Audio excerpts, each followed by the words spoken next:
There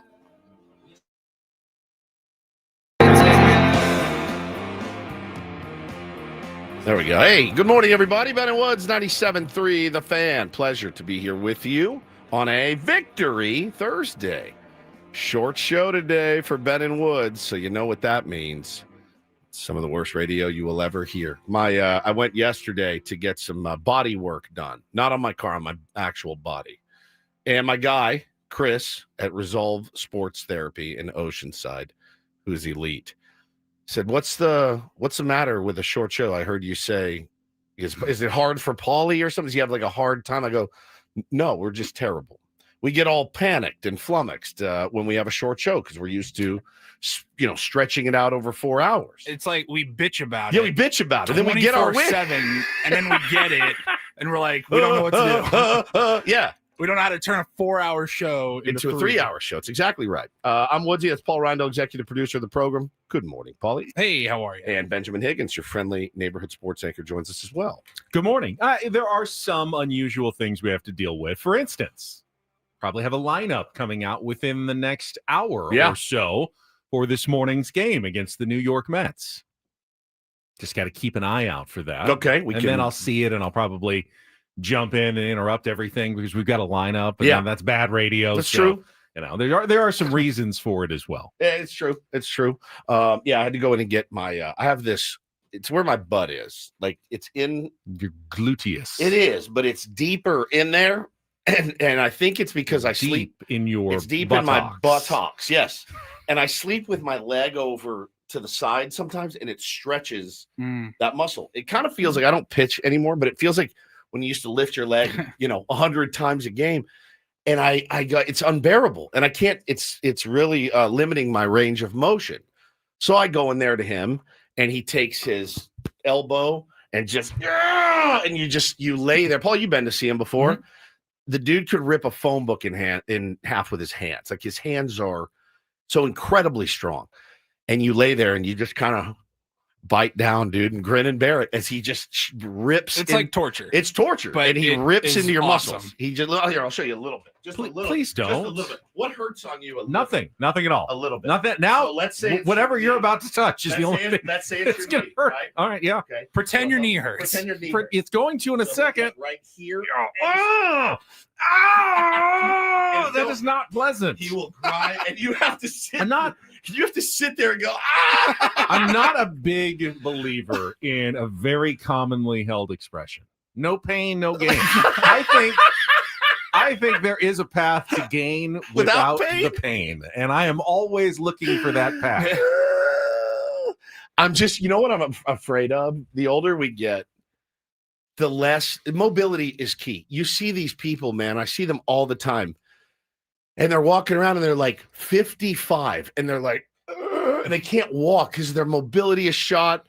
And it just is the key. I wish to God I could do yoga and would do yoga every day. I was just going to ask, have you guys ever done yoga? Paulie, I at one point.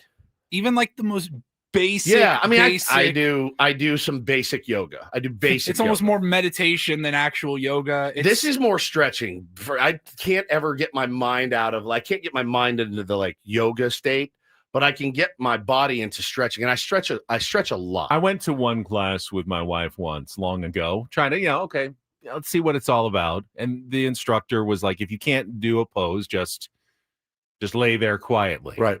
So you fell asleep. Just lay there quietly. Ben's like, I'm just going to hang out in downward dog. I don't even know that he could get to downward dog. I don't even know that I could get to downward dog. Child's pose. I'm not a flexible human being. Well, that's what I'm afraid of. I'm afraid of the older I get because I want to be able to stay active and do stuff. You're going to want to be playing golf. But I'm not less flexible than I was 30 years ago. That's also true. That's also true. I've never been flexible, so I'm used to it. So I went to this dude, and he's so good, man. And he just rips into your hamstrings and your he'll stretch your leg in a way you didn't know to go that way. Oh my God, you are the trampoline king, though, as Schultz Creek said. You did look very comfortable jumping on the trampoline last week. Yes. So dude, I that's what I spent my day doing yesterday. And then we had baseball practice, so I was listening to the game in the dugout on my phone. So I didn't see a lot of the hubbub that I saw on Twitter. I had to go home later and watch it, which I did. And should be an interesting conversation here on Ben and Woods this morning.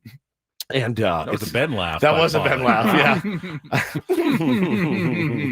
You should have seen our text thread last night. It was unbelievable.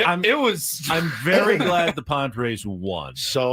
And we can have this conversation without the recrimination and bitterness that could have also accompanied a loss. It was crazy how well they played. And how the Mets were basically one swing from tying it up, last night. That's the crazy part. When it came down to it, you went, whew, it really did have a playoff type atmosphere. I'm sitting in the 7th inning and I'm like, all right, if we can go this lane and this lane, we can avoid Soto coming up or whatever in the 9th. It's dicey, man. And you certainly forget. When you're watching these games in April and May, you're like, whatever, man. Like, yeah, it sucks. You want to win these games. When you're watching these games on September, what was it, like yesterday, the 17th? Mm-hmm. You're watching games on September 17th. The Dodgers are playing later. You're still kind of hanging around.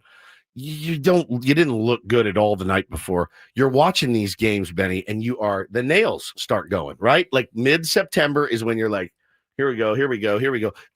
We were just talking off the air about chewing on stuff, and they have that Mets fan Frank that when they lose, and he's like on the spectrum or something, but he chews this little toy he has around his neck, and he gets really upset when the Mets lose. Barstool Frank. Ben had never seen him. I had before. not. Yesterday was your first time you ever saw Frank. So after every Mets loss, it's like it's the end of the world. It's like any New York sports team, though. Like I've seen him doing Islanders stuff and Knicks. He's a Dolphins fan as well, which makes sense. But he does that. He loses his mind, and he has this little chew toy though around his neck, and it's like a foam thing on a necklace. And I go, well, I mean, I could, if you guys got me one, I wouldn't say no because I have an oral fixation like a madman, and get you an adult teething ring that hangs around your neck, essentially. All I want, like when my kids were babies, I would look longingly at their pacifiers and be like, when you're done with it, I'll just take it. It's for me. It looked like a steak. I was like, huh. I'd be like, just get like a 4-pack. And then, you won't need one of them. I can just take. One for Bo. One for Taylor. One for me. Yeah, 2 for me. I don't know what it is. I think I was breastfed as a child. But I have had an oral fixation my whole life. My tick when the Padres are playing and it's stressful. Yeah. I'll find myself standing in front of the television and watching instead of just sitting in my comfortable chair that I had been. What inning will you get up in? It's usually game situation dependent. Okay. Okay. The other team has the tying run at the plate, and here comes Robert Suarez to the mound. Yeah. All right, it's time to stand up and watch this game standing, as though that's going to have any impact on what is going to, occur on the field. But I get up. I do too. Yeah. I get up and stand and watch the TV, and I start chewing my nails, and I start looking for like these little things on the bottom of my Zyn. I pull these things off, and I work them, and I don't know what to do. So I stand and pace. And the playoffs, and again, I found myself getting there last night, and I'm sure some of your other parents can relate. Everything my kids did in those stressful innings made me insane. Everything they did, they weren't really doing much wrong. They were just being a 7 and 4-year-old.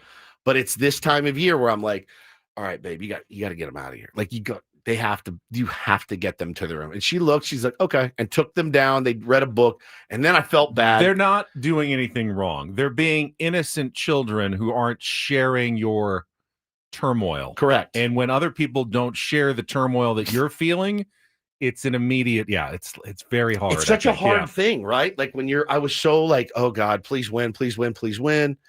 I mean, that's what the playoffs are too. I mean, I'm actually hoping, I hope whatever we draw, I hope we play that 11 a.m. game. You know why? Because my kids will be at school. That's what I want. So that I'm not, snapping at them like, take up your stuff. But then Bo will miss the game. And I remember being in school when the Padres played the Cubs in the 84 playoffs, didn't get to watch either of the games because they were in Chicago during the day when I was in school.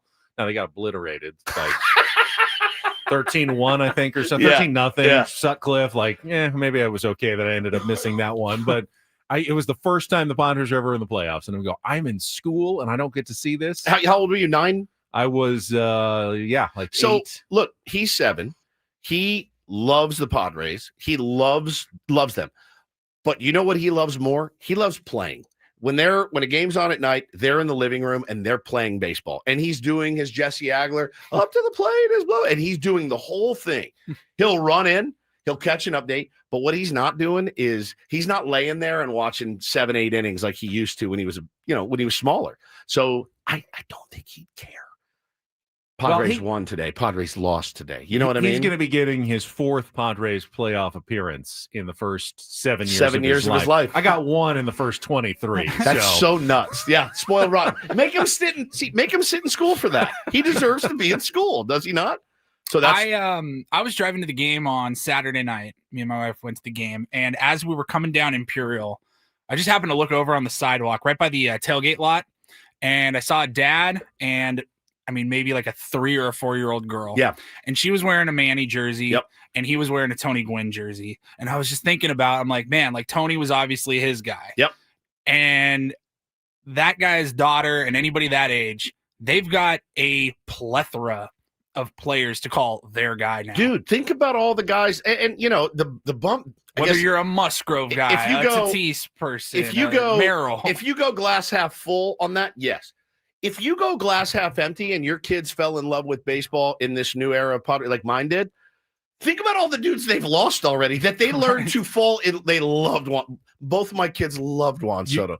Bo loved Josh Hader. You know what I mean? Like Bo didn't know he just loved to watch Josh Hader pitch. But you're totally right, Paul. Back in the 80s and 90s, it was almost all Tony Gwynn people. Mm-hmm. For a couple of years, there were a few Garvey people when he came down and had the home run.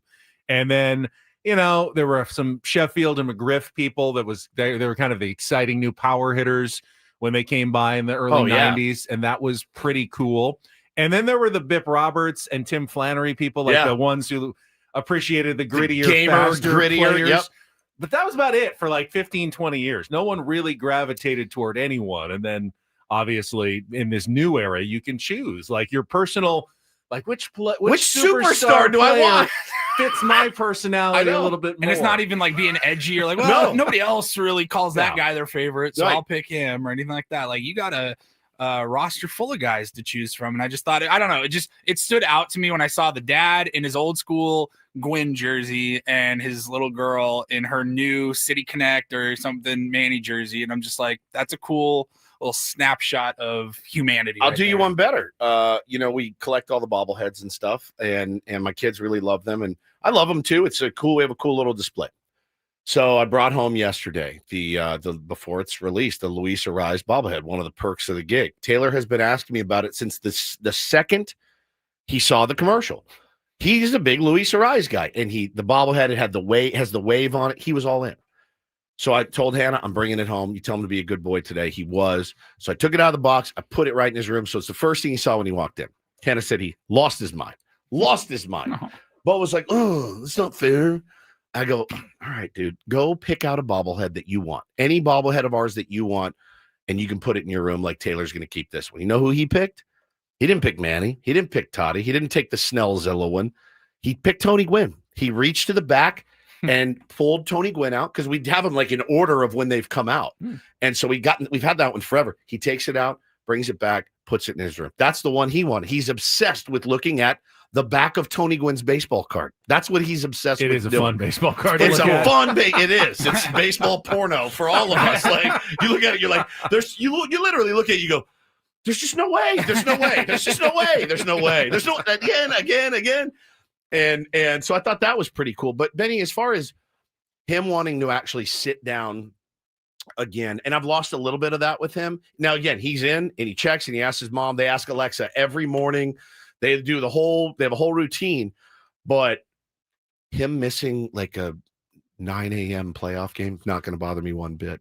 That means I get to be at home sucking down a Jersey Mike's, and pacing around. I don't even know if I can eat, but I'll be there alone. I can yell, I can scream at the TV, I can do all of that. Sir Yaks in the chat says, "Oh, LOL." Chris Ello was freaking out yesterday because he couldn't find the bobblehead. No way. Chris, it's in Taylor's room. Yeah, Taylor Woods. If you want it, you can go to Taylor Woods' room and grab it. Listen, I cleared that with the boss. I did before. I'm not just going to go in and willy-nilly steal things from the studio. I did clear it with the boss. He said, Adam said, go ahead, take it. So I took it. And I get fired up, man. It was a really good game. It was a good game and a good win for the Padres last night. A much needed victory. Yeah, I would say so. Does it change fundamentally the rest of the season? Not really. The rest of the season. I don't think it changes the rest of the season. I don't think I miss. I think you can go back to the tape on that one. The rest of the season is my favorite part. It feels good. It does. It feels good that they got a road win over a fellow playoff team. He's but not playing along. There's still 2 games behind the Dodgers. Yeah. Still going to be very hard to catch them. Yeah, we're still. No one's going to catch them from behind. They were still going to make the playoffs. You are a pervert. God. 99 point. Actually, that little caret, like more than, that's what the Fangraphs percentage now says. Over 99.9% chance to make the playoffs this morning. For the Padres. Yeah, it's so close to, it's not 100 because they haven't clinched, but it's so close to 100 that mathematically they just say greater than 99.9%. Are we allowed to enjoy? Can we enjoy it when they clinch? I'm going to plan on enjoying it when they clinch. And I know they didn't play particularly well. You have some really crazy stats about the Dodgers and Padres and their records and things like that. But I'm going to enjoy it because making the playoffs is cool. Mm-hmm. And I know I work on the flagship, but if I worked at KGB, I would tell you the exact same things. Making the playoffs is badass, and I hope great things happen. I'm going to celebrate it when they clinch because I got to be honest with you. At the beginning of the year, when I looked at the roster that we were rolling out there, I didn't really think we would. The Cubs celebrated big time yesterday, and you think, the Chicago Cubs, they've been a pretty good team for a while. It's their first playoff appearance since 2020. They have not been there in 5 years. They broke out the champagne. Right? Yeah. It was a new feeling for that team to actually get to the postseason. A lot of guys who haven't been there yet. Shota Imanaga had no idea what the whole champagne thing was all about. Is that right? Yeah, I saw that. What's going on? Was he the buddy? We're going to the playoffs. It was either him or Keiya Suzuki. They were doing an interview in the locker room, and I saw through a translator, they said something along the lines of, champagne, I thought it was good to drink, but it's actually meant to be absorbed in your skin. This is awesome. It is. I can't even imagine whether it's the World Series, the wild card round, like just the first champagne celebration in the big leagues as a player. Got to be the greatest feeling ever. And it's probably got to be so addicting. You're like, we have to win the next round. It begs the question because I have every year around this time too. We always talk about the rest versus rust. That's one we always talk about. And then one that we talked about last year was, wouldn't it be badass of a team to just say, no, not until we win it. Right? Like it would be like, I don't think they should, but I think it would be the most hard. We're not advocating. I'm not advocating for it. But what if a team said, I'm not celebrating until I'm holding a World Series I'm the ring. fun police, and I think, celebrate when you get in. Yeah.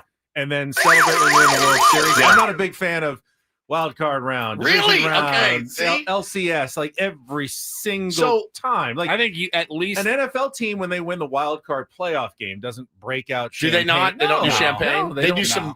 They don't do anything. They party a little bit, like turn up the music, and they're feeling. I don't themselves. know. I just watched the Dallas Cowboys documentary. They were doing 8 balls with prostitutes after pretty much every regular season win. So I don't know that I can take that. Literally, go watch this documentary. There's one section of it called Cocaine Cowboys. Then you forget how wild they were. So I think if you can go out and celebrate, I think it's great. I think it would be crazy if a team goes, nah, dude. I could see the Yankees doing that. I could see who I could see doing it, strangely enough? The Brewers. I could see Pat Murphy being like, hey, what do you guys think about this? And them going, until we hoist at least a pennant. I was going to say at least a pennant. Going to the World Series. That's celebrating. I wonder if a team would ever do it. Be like, we're not gonna roll in the cart of Budweisers.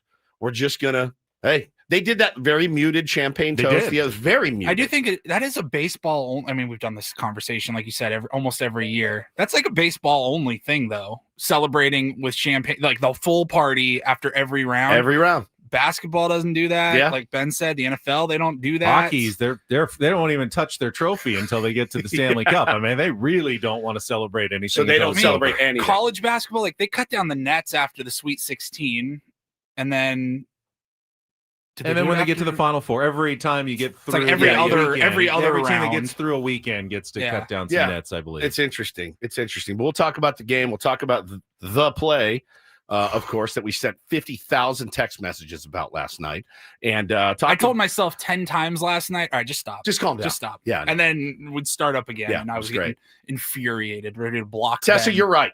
You're absolutely right. It is such a long season and so hard to make the playoffs. I love the celebrations. YOLO. I agree. I agree with that. Yes. I agree. For me, like having been 7 celebrations in a span of 4 weeks seems like a lot of celebrations. Yeah, maybe. All right, let's check traffic, and then we'll set the menu for a very abbreviated edition of Ben and Woods this morning, right after Kelly on 97.3 The Fan. From the 855 Get Ross Traffic Center, protecting San Diego after accidents or injury, here's Kelly Danick. Traffic is sponsored by the Oceanside Police Department, now hiring public safety dispatchers. Good morning. Good idea to give yourself extra time this morning because we've got some scattered showers, slick roadways, and we've already had several spinouts to go along with that. One crash has been cleared out of lanes on northbound 5 near Palm Avenue. Also, a crash on the transition ramp east 905 at the south 805 connector. And got a collision on the Fairmont Avenue on-ramp to West 8. Looks like several vehicles involved in that. The Oceanside Police Department is hiring public safety dispatchers, earn up to $87,000 a year. Lateral bonuses up to $11,000. 12-hour shifts, 3-day work weeks, paid holidays, benefits, and retirement. Apply at joinopd.net. I'm Kelly Danick with Ben and Woods, San Diego's #1 sports station, 97.3 The Fan. All right, wrap up in our next segment, including Manny Machado's 14th career Grand Slam. He leads all active players in that category. Manny Machado. And that was, of course, the big swing in yesterday's game. We'll also have a day late, but not a dollar short. Jesse's Incorporator. He actually missed it on Tuesday, but he got it in yesterday. Synecdoche was the word, so we'll pay that off for you. It is Thursday, which means we're going to find a way for an NFL threesome to happen. Previewing tonight's game, looking at the best game of the weekend, and make our picks against the spread coming up in our 7 o'clock hour. We've also got some tickets to the Aztecs game to give away. The Aztecs football game. All right, you can be one of 12,000 people who have free tickets to the Aztecs Cal game this Saturday if you listen to the Ben and Woods program this morning. Timing is impeccable. Always is. As usual. Which is fine. And then after Don't Do This, in-season Sammy is going to join us. We'll take a look at the playoff picture in the American and National Leagues. Padres, of course, magic number is down to 4. We'll explain what that means coming up if you don't know already. 8 o'clock hour, real or fake. It's a Throwback Thursday, chance to qualify for the Sphere Las Vegas at 8:20. Smart Baseball with Eno Sarris. And then we lead you right into the Padres pregame show, Eco Water SoCal pregame show at 9:10 this morning with Sam Levit. So lots to get to, not as much time as usual. We'll start it with the Padres wrap-up. Coming up next with Ben and Woods on San Diego's #1 sports station, 97.3 The Fan. First, talking about Prize Picks heading into the weekend with football. Make sure you take advantage of this week's max discount, 99% off the square for Patrick Mahomes, 1/2 of 1 passing yard. What does that mean? Well, with Prize Picks, you're setting daily fantasy sports lineups between 2 and 6 players. And if you can pick the stats right, more or less on stat projections, you can win real cash. So obviously, it's a lot easier when they give you a max discount like 1/2 of 1 passing yard for Patrick Mahomes. That counts as much as any other square. Put that in a lineup between 2 and 6 players again and win real money. Millions of users using Prize Picks over the last few years. I joined the community about a year and a half ago. I've been playing every week since. Billions of dollars in awarded winnings. They make it fast and easy to upload and download for your account with Venmo, Apple Pay, MasterCard, and then you're playing right away. Just make sure you take advantage of the promotion because when you sign up at prizepicks.com and download their app, Use the code KWFN. You're going to get $50 in lineups when you play your first $5 lineup. So lots of free play right off the bat. $50 in lineups when you play your first $5 lineup at Prize Picks. Plus, it's the official daily fantasy sports partner of your San Diego Padres. So play baseball as we hit the pennant races as well. It's Prize Picks, where it's good to be right. Must be present in certain states. Visit prizepicks.com for details.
Hey player, this is all yours.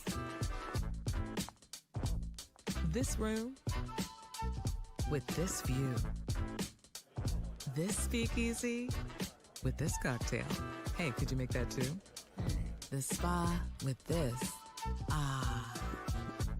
And this pool on this roof. This is all for you. The all-new Hamul Casino Resort, now open.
I know magic numbers can be complicated for some people. I want to simplify it. Like who?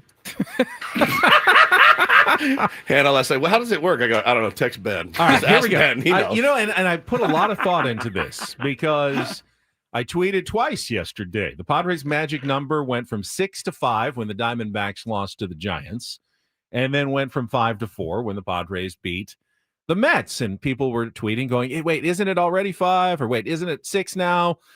So I thought, how can I explain this in a way that's a little more approachable? And I thought, oh, here we go. This is probably the easiest way to do it. Are you doing the bucket bit? No. Okay. No buckets. He did a nothing. bucket thing with me yesterday. And Pretend there's 3 buckets. He did. He did a 3 bucket thing, and I was like, Look at the teams that are chasing you. Okay. Because everyone realizes that to miss the playoffs, someone from behind you who's not in the playoffs right now would have to pass you and take your spot. Correct? That's pretty obvious to everybody. Paulie, you're still with me? Woods is still with me. All right, now. Barely. I mean, barely. Right now. You almost lost us. Almost. All right, so right now the teams that are behind the Padres. I'll do it. I'll say fine, it. fine. Right. Who are they? The teams that are currently in the wild card, right? Yes. So the teams that are currently behind the Padres in the wild card right now are the New York Mets. The New York Mets are in the playoffs, though. Okay. So the team that's already in the playoffs passes you, you're still in the playoffs. Okay. It doesn't really make a difference. Arizona Diamondbacks. Correct. Cincinnati Reds. Correct. San Francisco Giants. Stop there. Okay. That's all we need to worry about right now. What's the Diamondbacks record? 77 and 76. All right. So when you add that up, that means they have 9 games remaining. Yep. They've played 153 games. They have 9 games remaining. Okay. You're still following, Gotcha. right? Yep. What if they won all of those 9 games? How many wins would they have? They would have 77 plus 9, which would be 86 wins. So that's the maximum they can get to. That's the best they can do. All right. Same with the Cincinnati Reds. They're 76 and 76. They have 10 games left. 86. How many can they get to? So if the Padres got to 87 wins. 7 wins, 87. There's no way those teams behind the Padres So the magic could number is catch you. 4. So the magic number is 4. So if the Padres won 4, they would get to 87. No one could catch them. Now, the reason that the magic number can also go down is when those other teams lose games, their ceiling goes down as well. So the number of games they can win. If the Diamondbacks lost their next game, they could only get to 85, which means the Padres would only need to get to 86. It's way better than the bucket which bit. would way lower better. the magic number to 3 in that case. So as soon as every team can't get to 86, that's when the magic number goes down again for the Padres. That's why, like a Padres win and a always so-and-so lowers the magic number. loss. You can do it by 2. 2. Yeah. And that's what happened yesterday. Now, no losses today can reduce the Padres' magic number because the Diamondbacks don't play. Okay. They're off today. So they will remain 86 will be their maximum. Their max. Padres, of course, could win and lower their magic number to 3 by getting to 84, which would be 3 away from 87. Does that make more sense to everybody? So after this series, we Woods go. will forget. No, I got that. Okay. I think I got Yes. this. You can quiz me. Quiz me on something maybe the next tomorrow. So after this series, the Padres go to Chicago to play the White Sox. So if they won today, that would lower their magic number to 3. And then they won the next day. So that would get it to 2. And if they had the right combination of losses from the teams behind them, could even get down to 1, which would mean let's say all of those teams win as well. Then you'd still be at 2 going into Saturday. And then we win Saturday and we win Sunday, we clinch. Yeah, absolutely. Yes. Okay. If the Padres win their next 4 games, their magic number is 4. So they clinch. There's a decent chance we clinch this weekend. Yes. Okay. You could clinch. The earliest they could clinch is Saturday. Because they could only get their magic number to 1 on if somebody Friday. else loses. If someone else loses and the Padres win the next 2. 1 is the closest they can get by Friday, which would give them multiple avenues on Saturday to potentially clinch. Okay. But it might take until Sunday, might take until next Monday or Tuesday. Which is why Fangraphs has them at higher than 99.9%. Firmly locked in the second wild card. Right now, pretty firmly. Yeah. The only way to really get out of it, because you're 5 games behind the Cubs, you're 5 games ahead of the Mets, and you have the tiebreaker over the Mets. So the only way to get out of it is by catching the Dodgers to become the 3 seed as the 3rd division champion. Okay. And the Padres remain 2 games behind the LA Dodgers, who won last night behind a Blake Snell 12 strikeout performance, 7 innings. Good. Talk about that one later and what happened when Dave Roberts came out to the mound to remove Blake Snell from the game. It was pretty interesting, but for the time being, the Padres remain 2 games behind the Dodgers. Those 2 teams have essentially matched win for win, loss for loss in the month of September, with only a couple of little tweaks, like one day here or there. But Dodgers started the month on a 4-game losing streak. Padres started on a 4-game losing streak. Padres then won 3. Dodgers won 4. Dodgers then lost 3 of 6. Padres have then lost 4 of 8. It's been pretty much whatever the Padres do, the Dodgers have mirrored and matched. Yep. And it's kept that deficit pretty solidly at 2 for the last week and a half. Yep. All right, so let's get into last night's game. Padres wrap-up highlights coming up right after traffic here on 97.3 The Fan. From the 855 Get Ross Traffic Center, protecting San Diego after accidents or injury, here's Kelly Danick. This game day traffic report is brought to you by Crystal Geyser Alpine Spring Water. Yeah, speaking of water, guys, we've got some scattered showers around parts of the county, slick roadways to go along with that, and we've even had a few spin outs already. Now, one crash did clear up on northbound 5 near Palm Avenue, but in National City, got a crash north 5 at Civic Center. Car and motorcycle involved in this one. No details as to whether that's blocking any lanes. And got this spin out on eastbound 905 right at the southbound 805 connector ramp. And getting reports of a collision on southbound 163 at the South 5 connector. What makes Crystal Geyser Alpine Spring Water different? They always bottle their Alpine Spring Water less than 1.5 miles from the spring source. And all of their bottles are made with 50% recycled plastic from their own recycling plants. Crystal Geyser, bottled at the spring source. I'm Kelly Danick with Ben & Woods, San Diego's #1 sports station, 97.3 The Fan.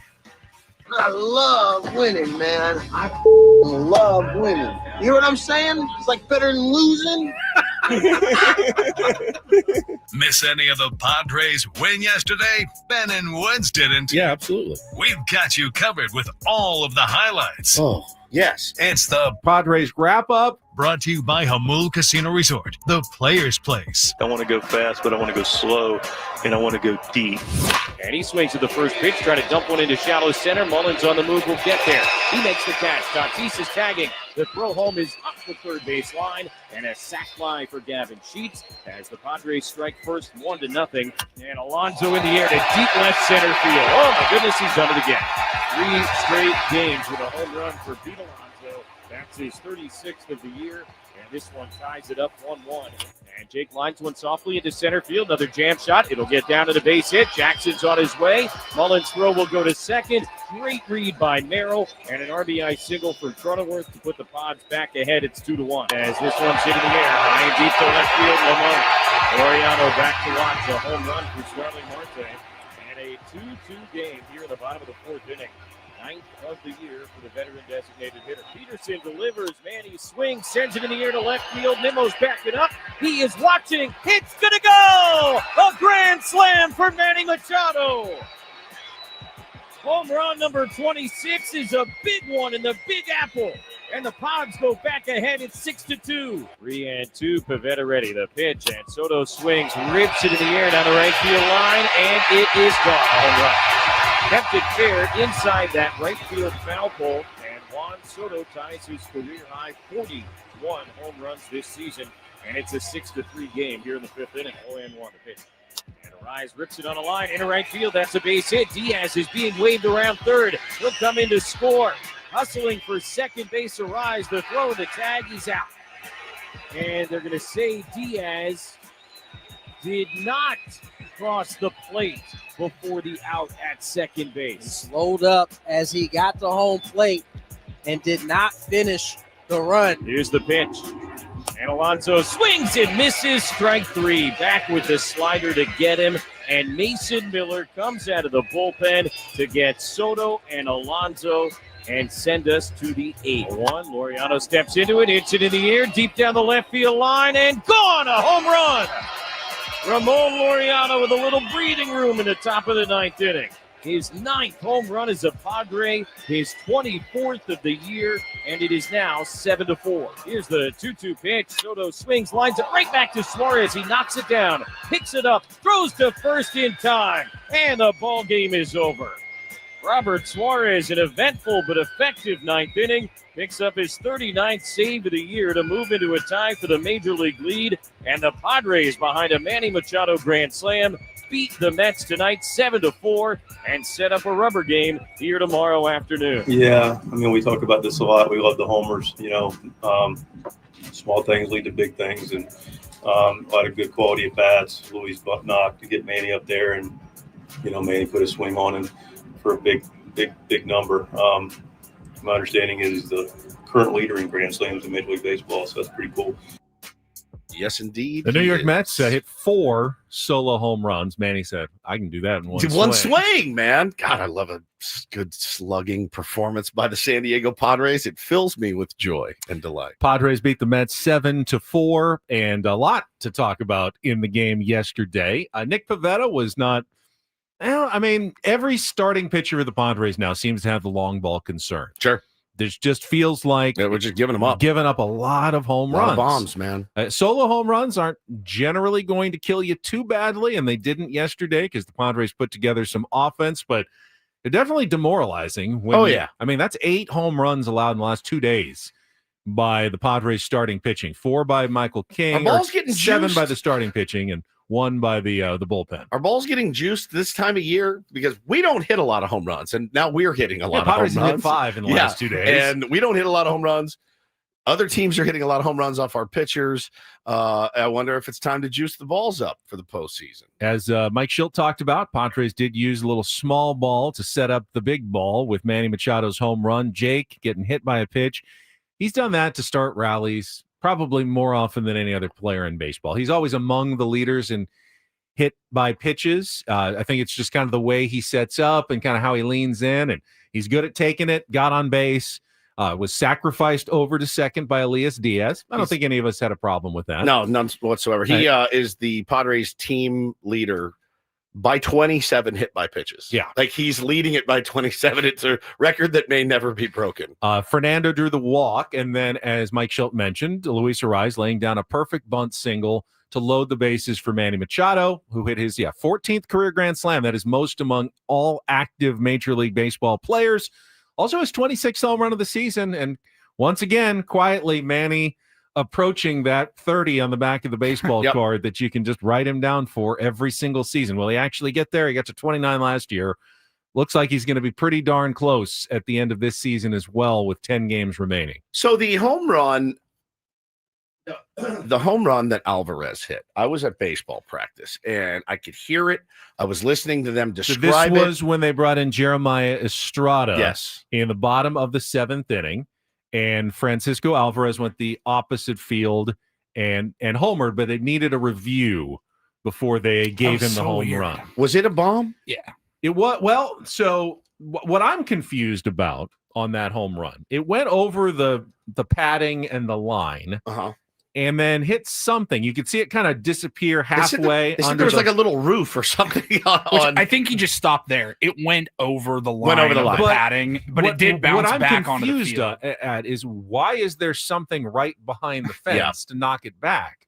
It almost looked like, think of the padding along the fence, the top of the fence, and then there's the dugout door. Yeah. So there's a little bit of a gap in between the rest of the wall and the door hinge. It like the ball like landed right in that split and it spun back. As though that the line and the padding was kind of pushed forward accidentally, and there was a gap that shouldn't have been there. The door was ajar. Yeah. Like, I mean, there shouldn't be something right behind the fence that it's either over or it's not. And we're talking like a 3-inch spot on the whole fence line. You couldn't 300 feet or whatever. You couldn't hit it there again in a billion tries. Exactly. Right? It was weird, but I saw it. I'm like, it looks like that ball landed over the fence. I wasn't bitching about that one. The only reason that made it a closer game is because the Padres failed to add on. And you heard the highlight in the top of the 6th inning when Luis Arraez hit a 2-out single. Elias Diaz, running from second base, comes home, but does not score before Luis Arraez is thrown out at second base. All around bad base running and bad mental mistakes by a San Diego Padres team that you don't see a lot of mental mistakes from. Give Mike Schilt some credit. His team, certainly far from perfect, but I don't see a lot of boneheaded errors that they make. Physical errors, sure. Every team's going to, Sure. boot a ground ball every once in a while. It's going to happen. But like mental errors, throw to the wrong base, things like that. Very rare for the San Diego Padres. That's the only things I can think of if you're nitpicky. Like Toddy misses some cutoffs. He's going for the big, like stuff that happens. He tried to make a play. And I think, after thinking about it, you could probably say that the base running mistakes, as Purple just said, they make a ton of base running mistakes. I wouldn't say a ton. They make base running mistakes, certainly. Like they absolutely make base running mistakes. And they're usually almost always by being over aggressive. Yeah. And I think last night was a perfect case of Luis Arraez being over aggressive, take your RBI single and move on. We broke this thing down like the Zapruder film last night. Paulie's sending us different angles, and there's Manny telling Diaz to, stay up and slow up like Cadillac, man. You're coming in, you're going to score. I think with Louis, he's so hair on fire all the time. And in my opinion, he's kind of the one guy, Ben, that like we've asked Schultz about it before, and he said to me, what am I supposed to tell him? He's a 3-time batting champion, right? Everybody remembers that quote. I think he's really the one guy that maybe needs to rein it in just a hair. Like, I do appreciate trying to stretch it. I do, but in that case right there, the play's right in front of you. In my opinion, you take your RBI single, you beat David Macias in the chest, and you're good to go. And you got Manny Machado coming up first and third, 2 out. It would be different if this was off the wall or in the corner. And Soto just fires a missile in when you're like kind of thinking, oh, it's 2 all the way. I watched the video 10 different times. I'm like, that's a single. Well, 100 out of 100 times. And what we are arguing about, though, is that I agree with you guys. It was bad base running by Luis Arraez. Shouldn't have gone. But to me, even with bad base running, there's no excuse for Elias Diaz not scoring there. The only excuse he has is that he's an old-ass busted catcher where his teammate, like he's scoring so easily. That's a play, I think, that's happened a billion times.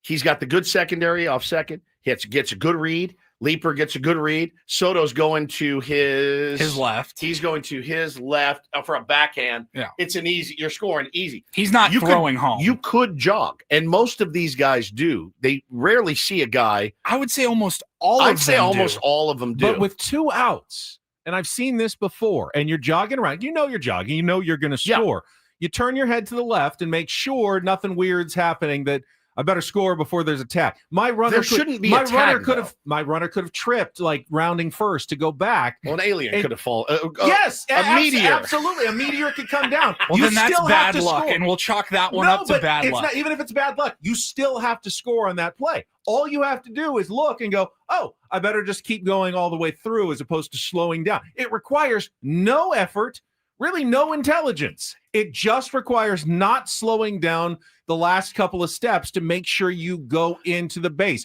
You don't have to worry. You should have been able to cartwheel your home. Teammate can make a boneheaded decision.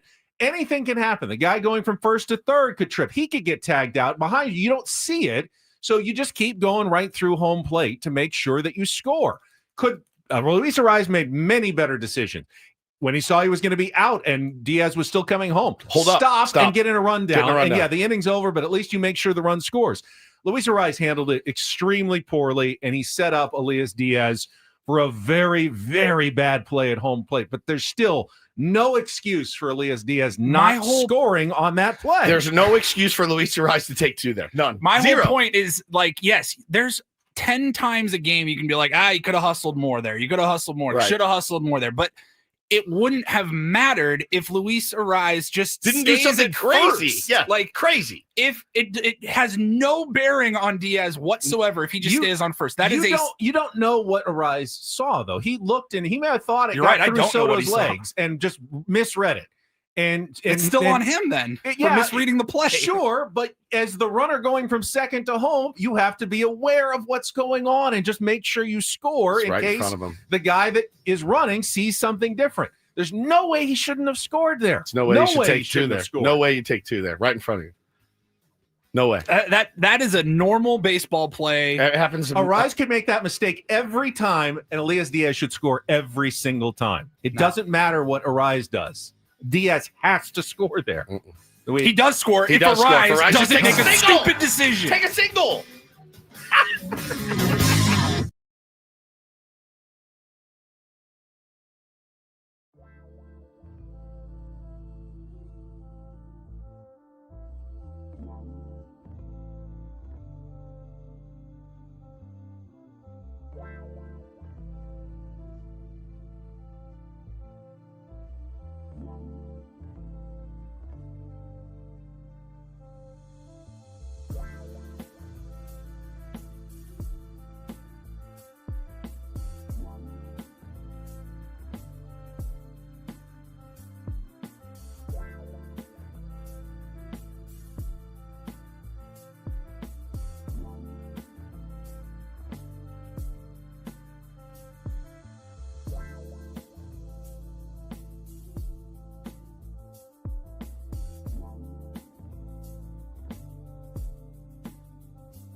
It is true that more than one person was to blame for that run not scoring yesterday. Don't need to belabor it too much more. Arise, bad base running to try to take second there. He just does weird stuff, dude. Manny Machado did not help things by giving Elias Diaz the, just come on up casually sign. That's what you do, though. But it's what you always do. do. But to me, the primary culprit was I think he did it because nobody thought Arise would stretch that into a single. I don't think Ricky Henderson you guys into watch a lot of double. baseball. You've seen plays with 2 outs, guy running from second base. They're not going to be a play at the plate, so he starts slowing down, but then he sees behind him, something's happening, and then scrambles across home plate just to make sure he scores. You know what I see more? You know what I see more of? Cadillacing it to home plate when you know you're going to score a run because you don't think you're going to score a run. You don't think your first baseman who thinks he's Vince Coleman, trying to he was out by how much would you say he was out by? 8 feet. So I think Soto backhands that ball and thinks, oh, actually, this is an easy, nice little throw into second base. That's an easy out. He was going to the cutoff. He was never going home. No. He was just going to get that ball in, and that's a single, RBI single, 10 times out of 10. With 2 outs, though, you have to be ready in case, one of your teammates makes a bad decision behind you. You have to be ready. He was ready. You have to be ready home to speed up. But again, you just said second. it. In case one of your teammates makes a bad decision behind you, that should not be your fault. Correct. Meaning your Diaz. teammate made the bad But you decision. didn't have to do anything special to score. He was running. He was just not slow down the last couple of feet. You didn't have to do anything superhuman. You didn't have to do anything special and stretch that single into a double when you're out by 8 feet. You didn't have to do anything special. You got your knock, you got your stake, you go back, you slap David Macias, and Manny Machado's up first and third, 2 outs. Oh, I agree that Arise should have stopped. Benny, he does. But I like the dude. I do. It's weird. He does weird stuff. The thing where he's afraid to flip a ball to a pitcher covering. What other team on the planet goes, I need a guy out there that's afraid of one part of the game. He's afraid. What if Manny was afraid to throw the ball from third and he just rolled it over because he had a couple of errant throws? Would you mind your second baseman picking up grounders? And it's, the guy's, it's a 6-hopper to second baseman, but he's got the yips. You want him to just roll it over to first? I wouldn't have him at second. He's afraid to do a flip. He's afraid. I don't think he's made a bad flip. When he's had to, but it's like he won't do it. He won't do it. If he feels like he can beat the runner, it's a very safe play. It's just odd. He does odd things on the baseball field, and he does brilliant things on the baseball field. He hits balls no human should ever hit that are out of zone. He gets them for a single. He does weird. It's just weird stuff. I think again, the one guy I think I would just try to tone it down just a touch, The statue takes the constant, 94 mile an hour heaters that he's this elite hitter. Don't you want to punish balls down the middle? Like, have I lost the plot here? Do I not know this game even a little bit? I'm not arguing. He does anything weird that stuff. You're saying. Arise should have stopped. Arise does some weird things. He's a good hitter, but I don't know why he's been bunting so often lately. I don't either. I don't disagree with any of it. I simply believe, despite all of it, Elias Diaz has to score there. What got me last night when we were texting about this, I almost threw my phone and blocked Ben when he said, well, at least Arise was hustling. I go, hustling into an out is still an out. I go, you know what? You're right. I think every time a Padres hitter draws a walk, they should sprint out of the box down to first base and just round and go to second. Round and go. Because, maybe they'll throw it into center field. They probably won't, but maybe they will. And at least they hustle. Can you at least acknowledge that it's the right thing to do? If you think Juan Soto's throwing to a different base, you're supposed to take that extra base. So that can be the right thing to do. Clearly, he misread and botched the situation completely. I don't think he was going because he thought it was a double. I think he thought for whatever reason Juan Soto was throwing home or third and misread the situation badly. Bad base running. But even if it is bad base running, all Elias Diaz has to do is look and go, oh, better not slow down because there's going to be a play behind me. I don't know why this is so controversial. It seems like that's 100% you have to score play. And if you don't, that's on you running home that you didn't score. Ian says, why is it okay for Diaz to just jog in there, but not okay for Arise to try something? It's usually okay to jog in there. It really usually is. You just have to be aware of the rare situation where it's not.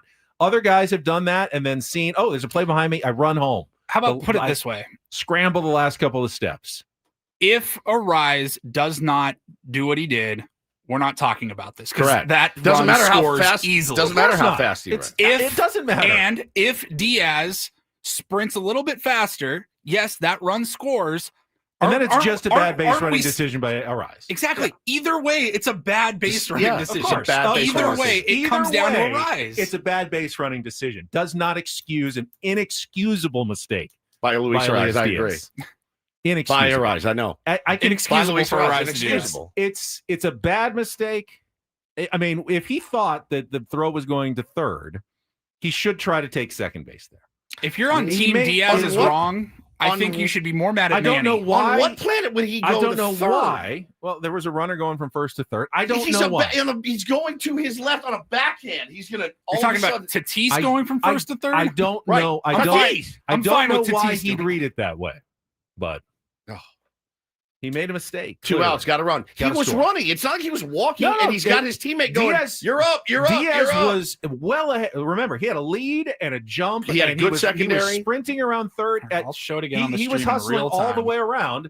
All he had to do was just not stop with like 3 steps to go, and he would have scored easily. Even with the play making is the mistake. Right in front of Luis Arise. All right, I'm watching it. Diaz is running hard to third. Leaper gives him the sign, and then about halfway down the line, he pulls up because Manny is telling him, "Coast, you're up, Cadillac, Cadillac." We all know the Cadillac. Don't slide. No, don't it's slide. not. It's up. It's Cadillac. You're up.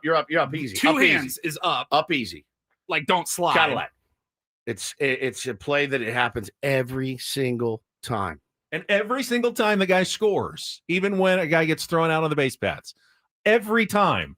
There's been fast guys that go for second base on a close play. Hey, I think I can get the second base, where it's not a bad decision. He's not fast at all. No, I'm saying not even a little. If Tatis thought he could get to second base and it was a close bang play, Tatis can do whatever he wants. Right. Whatever he wants. But Diaz still has to score from second. If that was Tatis going for second, and he knows Tatis might be going for second here, Diaz has to score. He has to know, I have to get home before Tatis, tries, legitimately. But it wasn't Tatis. It was Arise. And there's no reason he should be punished for his teammate making a bonehead decision on a play that is dead right in front of him. I mean, it makes no sense to me. None.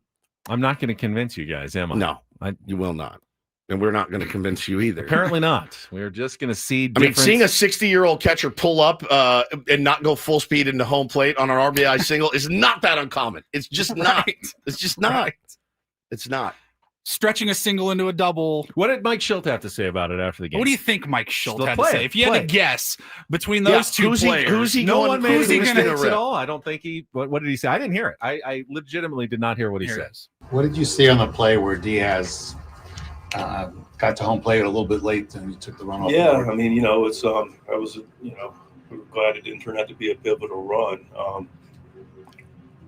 Took it for granted, and great at bat. Unfortunately got hit, and then Toddy took a great at bat, and then we, gets the ball down the line and kind of just took it for granted a little bit. But it's a good opportunity to continue to remind ourselves that until you touch home plate, you haven't scored 4 plays over.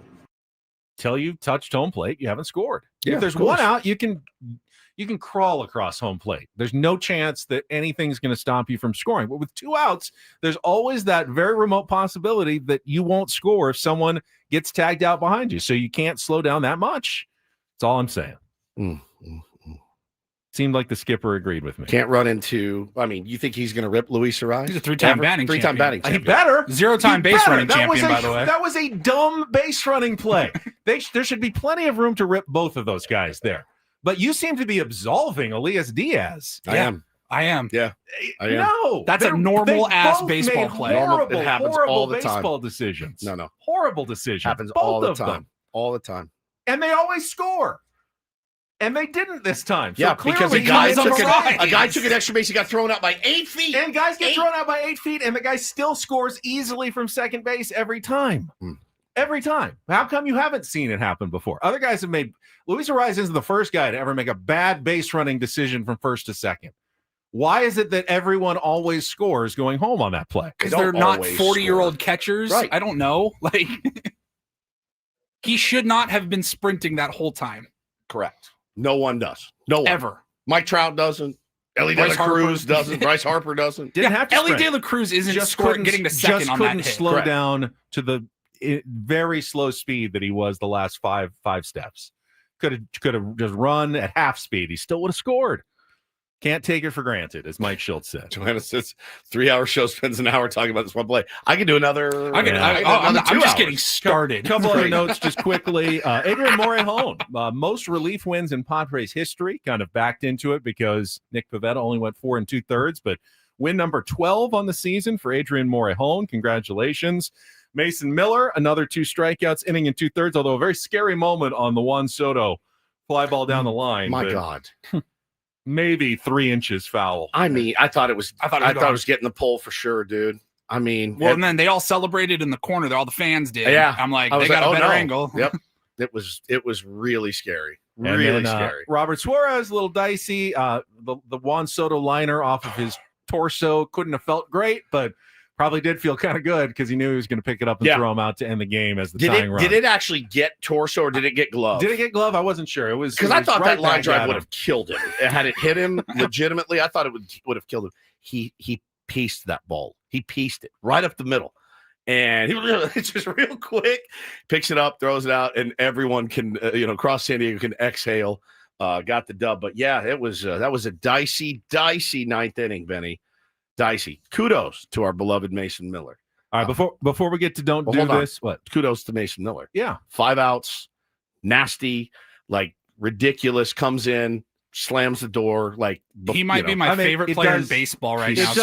It does show you like it, but if that ball is 3 inches to the right, we're going, oh, Mason Miller gave up another game tying home run. To me, I'm like, that's Juan Soto. He's really, really good. Like, and then the slider he froze him on was just ridiculous. Awesome. Just ridiculous.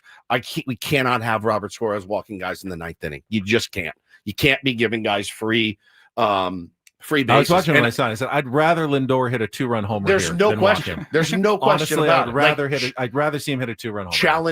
Challenge him, and it was an unnecessary. Thank God for Ramon Laureano getting that home run in the 9th. Like so many guys to point to last night that had good games and really helped us with that dub.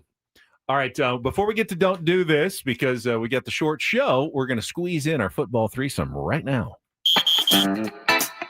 Can Ben and Woods interest you in a threesome? A threesome would be fun. No, not that kind of threesome. Talk dirty to me. We're talking end-arounds, the best tight ends in the world, and going all the way in this game of inches. 2 inches short, maybe less. Story of my life. It's the NFL threesome with Ben and Woods, brought to you by Hamul Casino Resort, the Players' Place, on 97.3 The Fan. 69 offense. He was giving them the business. All right, we got our football threesome, which is a look at tonight's game, the most intriguing matchup of the NFL weekend, and then our best bets against the spread. I would not listen to our advice. We're not that good at it. No. We do it anyway. 0-2, yeah. Tonight's game seems like a big mismatch with Miami Dolphins traveling to Buffalo to take on the Buffalo Bills, 0-2. Miami, in fact, the talk is that Mike McDaniel could be on the hot seat going into this game after a slow start this year. The Bills are 11.5-point favorites. Mike McDaniel has never won in Buffalo in his 4 seasons as head coach of the Dolphins. Things are not looking good for the fish right now, Woodsy. Man, Tua, you wonder, he's been hit so many times and he's had so many concussions. He made some really, really ridiculously poor throws last week, coughed the ball up to can't turn the ball over. You really can't turn the ball over against the Buffalo Bills. I don't know what the line is on this game. 11.5. Oh, man. Feels low. It feels low. I was just going to say. Miami's going to be desperate. They are desperate for a win. They're playing for their coach, try to maybe save his job here. We'll see, but that'll be tonight, and we do have that on the airwaves because of the early Padres game, correct? Yes. And I think if you're Miami, you got to find more creative ways to get one of the best football players on the planet, Tyreek Hill, the football more. It goes without saying, and I know Tua missed him 4 or 5 times, wide open last week, and you can see Tyreek Hill getting visibly frustrated. I think you lean on him, Ben. It gives you a chance to at least not lose by 11.5. Intriguing game of the week. I got the LA Rams at the Philadelphia Eagles. A couple of 2-0 teams, but good test for the Rams. And I'm not saying that they have to win this one. This is probably their toughest game of the season going across the country to face the Eagles. But they're in a division, the NFC West. 3 2-0 teams, 1 1-1 team, the Seattle Seahawks. Every team has a positive point differential in double digit. This is so far looking like could be anyone's division. Yeah. So every game really important in this one, and Rams-Eagles seems like a fairly marquee matchup in the NFC. It definitely does. An early game on Fox. I love the Monday night game personally. I like the Lions and Ravens. Both teams 1-1. Just dynamic teams. Excited to see how that one shakes out. You know, I've gotten on the Lions bandwagon this year. I'm going to be rooting for them. So that's the game I went with. All right, and to our picks, I believe I'm 0-2 on the season. As am I. And Paul, I didn't cover. I think I'm 1-1. I did not cover Cowboys. All right, well, 5.5. Paulie being now the expert with the 50% winning percentage gets to go first here and make his selection. Oh, really? You want to go second? I can give you mine. I mean, I'm just going through the lines right now. I lean. The Cowboys bit me. Was it last week? Got me too. I'm looking at the Cowboys -1 against the Bears. I think they should win. What do they know? Exactly. What That's one do of those, they know? What do the Cowboys they know? are not playing bad football. They're not playing bad football at all. I also like the Packers over the Browns. The line is 7. If I bought that down to like 6.5, I'd feel much more comfortable with it. But I do think Green Bay smokes Cleveland.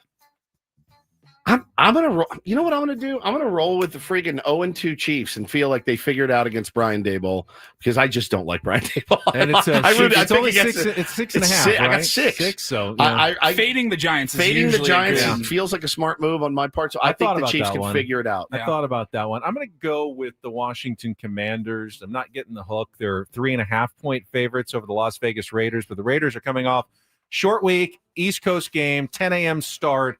Having to travel, and the offense did not look particularly good against the Chargers on Monday night. Yeah. I think the Commanders are, they're not world beaters, but they're not a bad team to any stretch of the imagination. So I'll go ahead and give Washington the nod at home. Very hard for the West Coast teams on those 10 a.m.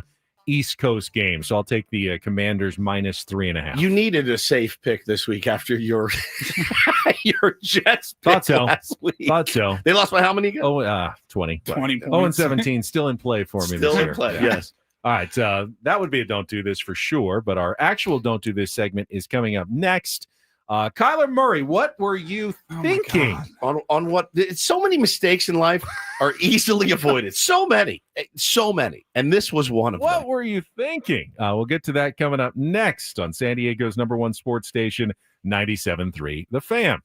It was nice to see a little rain yesterday and this morning. We certainly can use it. Doesn't mean that wildfire season is over by any stretch of the imagination, though. You know, it's going to get hot and windy again in late September or October. The red flag warnings, the Santa Anas. And when that happens, SDG&E may need to call a public safety power shutoff to lower the risk of wildfire danger. Yep, not something that they want to do, not something that they're happy about doing, but they want to keep you safe. And it's up to us, all the responsible citizens of San Diego, to do our part. So you want to go to sign up for outage notifications at sdge.com/notify, or just very simply to your smartphone, download the Alerts by SDG&E app. They'll send it to you. They'll let you know, hey, man, probably time to get out. And then also, when they get power back on, they'll let you know as well. Absolutely. But they can't tell you unless you put your information in. So get it done today. Update your contact information to receive alerts and download the Alerts by SDG&E app at sdgne.com/notify.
Hey, player, this is all yours.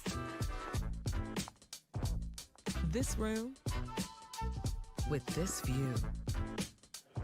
This speakeasy with this cocktail. Hey, could you make that too?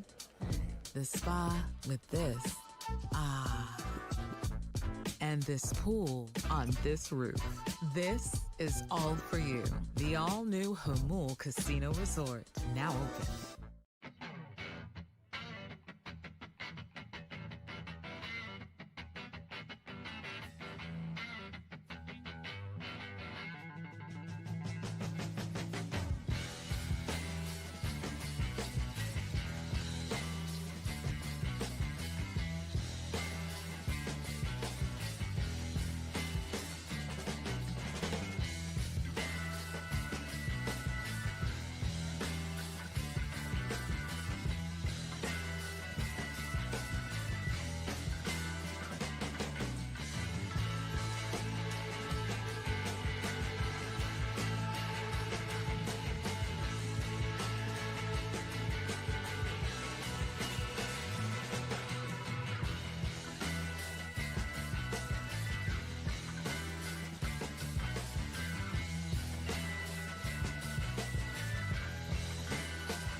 All right, Don't Do This is brought to you by Trust and Will. Don't. Leave your entire estate, house, kids, and life savings up to chance if and when you die. Do. Set up a Trust or Will online at trustandwill.com. This is a lot more affordable than you think. Visit trustandwill.com for more info. Sammy Levitt going to be with us at the bottom of the hour. First, though, Woods, why don't you kick us off? Oh, I'm kicking this off? Yeah. All right. Well, we were just talking about mistakes that are easily avoidable in life, right? And for celebrities, too, they do a lot of dumb things. Regular people do a lot of dumb things, too. That's just not brought to light. I thought this was one of the more kind of moronic things I've seen in a while. Cardinals quarterback Kyler Murray did a little photo shoot. And it was him and his dog, his pit bull. And he's posing and looking, like a kind of a badass. But he also happened to be wearing a jersey of noted pit bull, dogfighting ringleader, convicted felon Michael Vick while he did it. I don't know the explanation behind it. I just know when the picture came out, I went, that doesn't make sense. You posed in front of a photographer for this picture. This wasn't it just was happenstance. I was wearing my favorite Michael Vick jersey, which is absolutely fine. If you're a Michael Vick fan, I have no problem with you being a Michael Vick fan. We've talked about with the Road Vick to Redemption. Yes, all of it. It's an old school Virginia Tech jersey. You love it, right? You love it. Yeah. And they caught me walking my pit bull. That's different entirely. This is, hey man, come to my house. Be here at 3:00. I want to take some hard ass pictures. I'm gonna get my jewelry on. I'm gonna get my Vick jersey, and then there's my pit bull. Like you're right intentionally there. Like this will be edgy. I don't know. I don't know. I don't know what the thought process is there. I can't for the life of me imagine that sounded like a good idea. I really can't. Like in his mind, I just didn't get it. I didn't get it. And he got obviously a lot of blowback and flack for it. He deleted the Instagram post. What was his apology? He said, in no way, shape, or form do I condone animal audio. Yeah.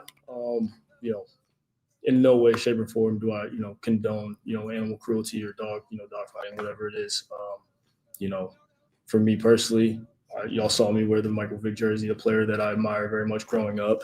And then, being home with my pup who, my dog Trunks and Swoosh, they both get treated like kings. So it's not like, I'm in no way, shape, or form am I condoning that. But yes, I saw how it affected people and, decided to take it out. Why'd you do it in the first place? Why did you do it? We still are left with no explanation as to why. You had to know people were going to see that and go, wait, that doesn't make any sense. Right? I think so. This is, kind of bad luck, but kind of embarrassing as well. Did you see what happened to Sean McVay on Sunday? Rams playing the Tennessee Titans. He went to call a timeout. Oh. He's a very bouncy coach on the sidelines. Lots of energy. He's got a lot of energy. Still just 39 years old. Not even 40 yet. Feels like he's been in the league forever. Still in his 30s. The year we started. I know. Yeah. And he's still in his 30s as a head coach.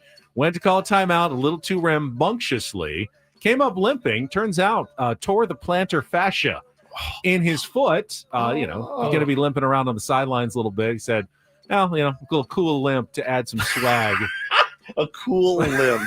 But a little embarrassing to injure yourself calling a timeout, I think, if you're a 39-year-old head coach. How old were you when didn't you tear your ACL? Cheering for the Padres? Yeah, that was... Was it ACL? I tore a calf muscle. Yeah. Popping off the couch to cheer, I believe, a base hit. You told us this. That's great. Yeah. I think it was the 2007 run where they ended up not making the playoffs, so I would have been about 31. Yeah. Show me on the chair show me how you. I was watching the TV and I just went, and you just stood up. I heard this. You know how the athletes always say you hear the pop? You hear the pop, the snap sound, and it felt like a rubber band was.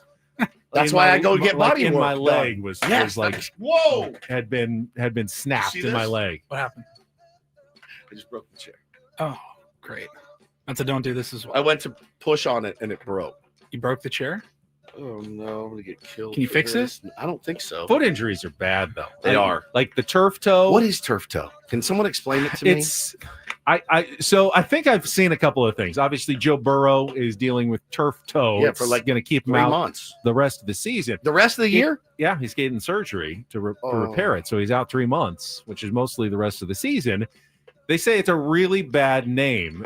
I saw someone say Death Foot would probably be a better name for it than turf toe. Yeah, because I remember Deion Sanders had it back in the day, and I remember when he was in Dallas, and I lived in Dallas. People were like, "Bro, get on the field! It's a toe. It's just turf toe." They say you can't even imagine the pain that you get. It's an injury that seems to be caused more when you're playing on artificial turf. Yeah, but it's an actual injury in your foot. It's not like an allergy to turf or something. It's really, really painful.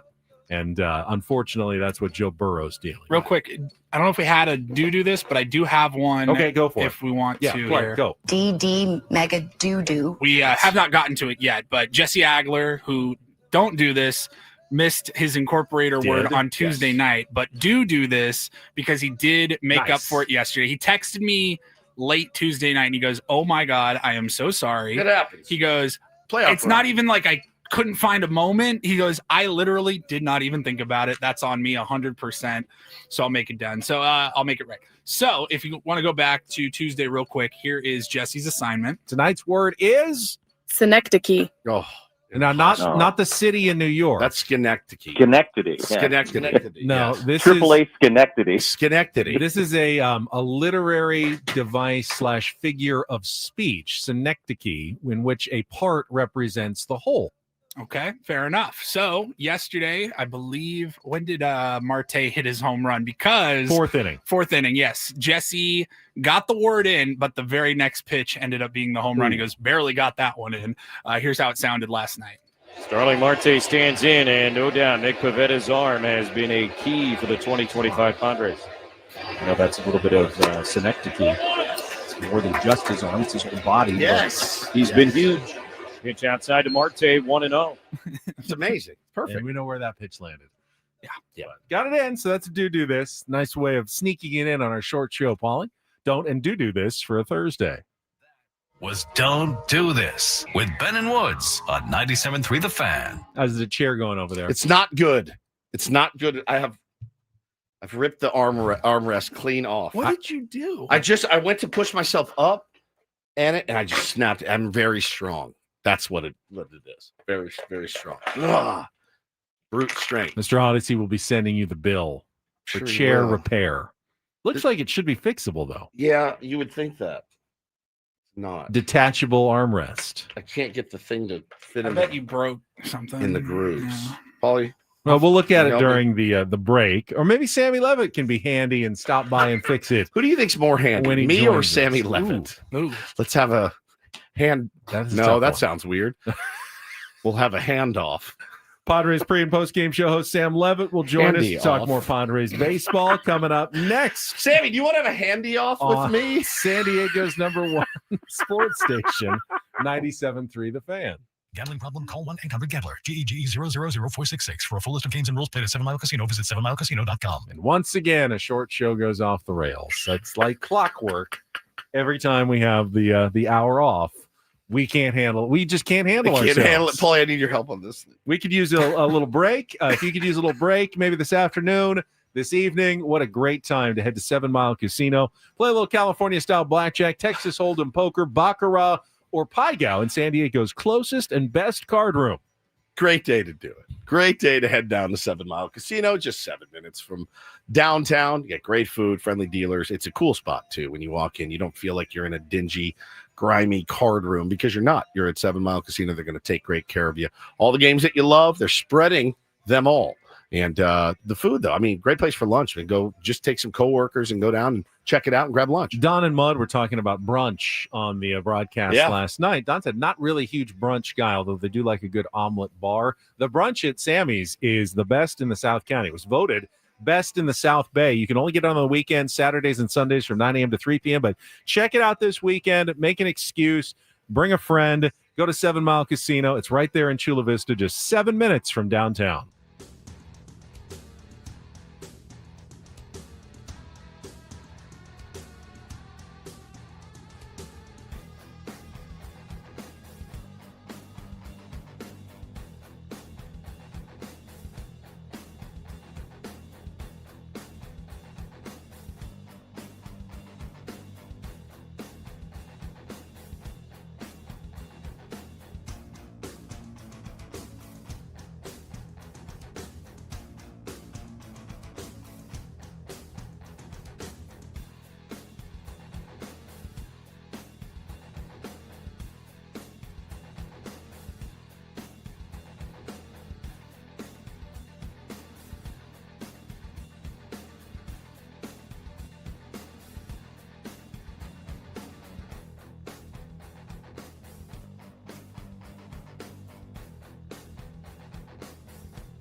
Okay, player, this is all yours.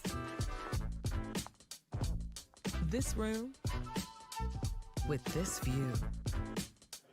This speakeasy with this cocktail. Hey, could you make that too? The spa with this. Ah. And this pool on this roof. This is all for you. The all-new Hamul Casino Resort, now open.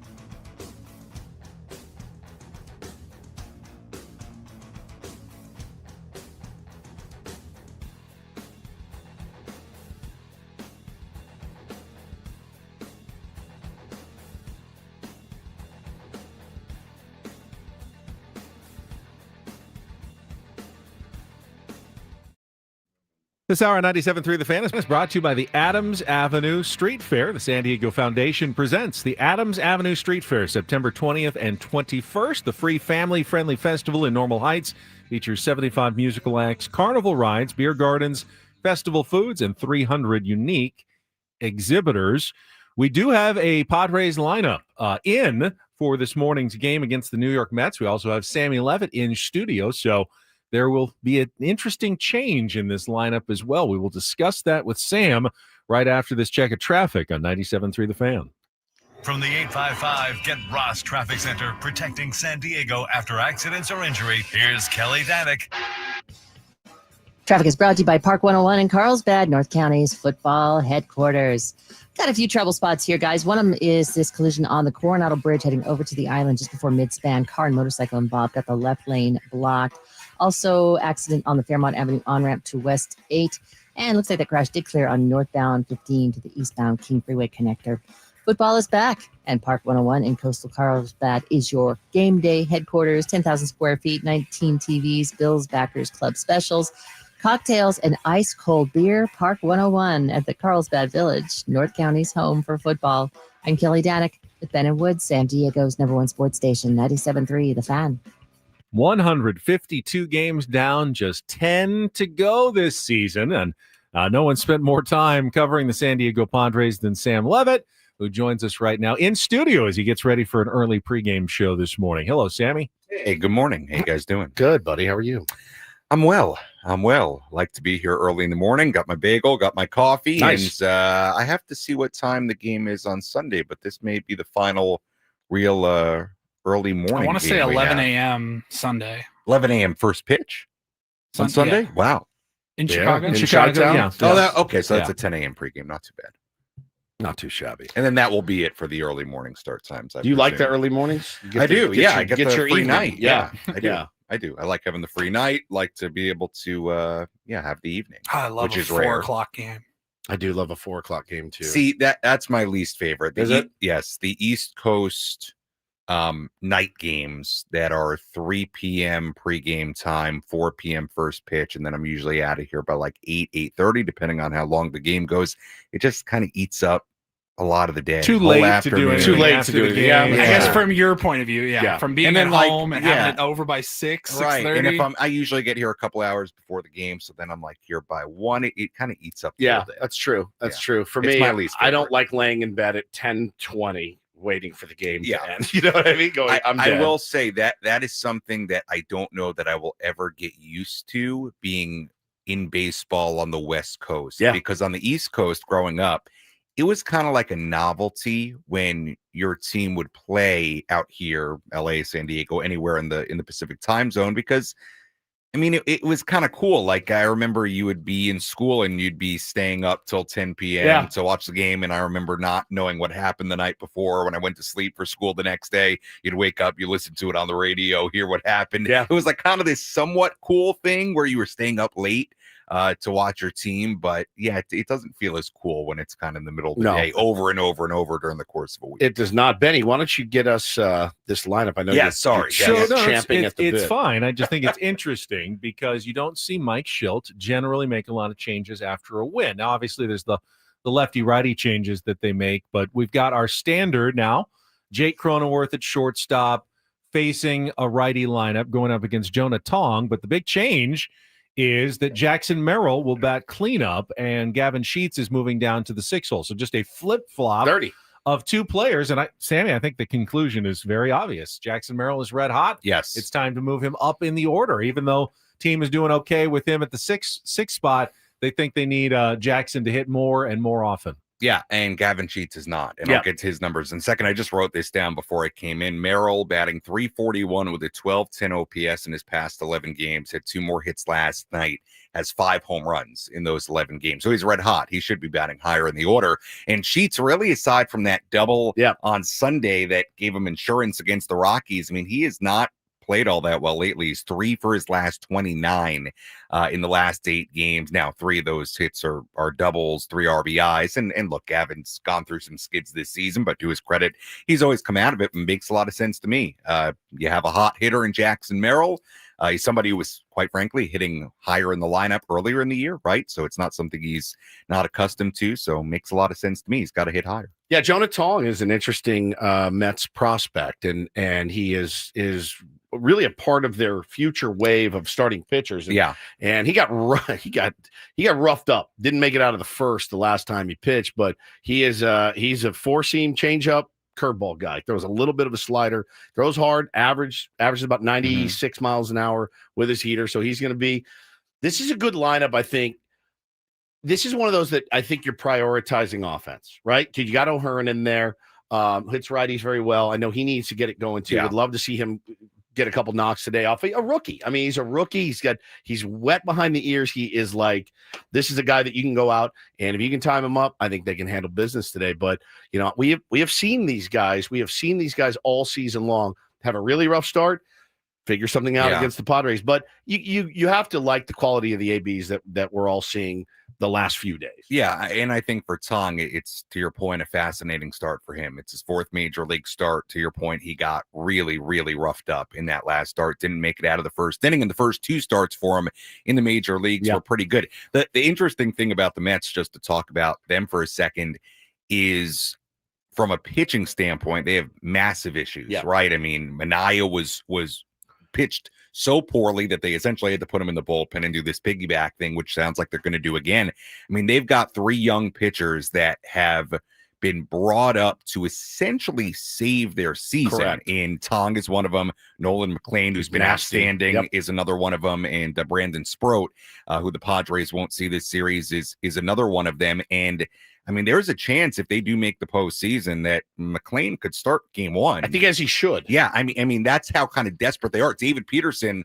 yesterday, I mean, that's kind of been his story, what he did yesterday. So it's a huge game. Obviously, every game's big for the Padres right now. It's also a huge game for the Mets, considering where they are in the standings, and a big game for Jonah Tong. So the point is, today, I would imagine there's a lot of pressure on Tong. There's a big game. He's coming off a really rough outing, and you hope the Padres can take advantage.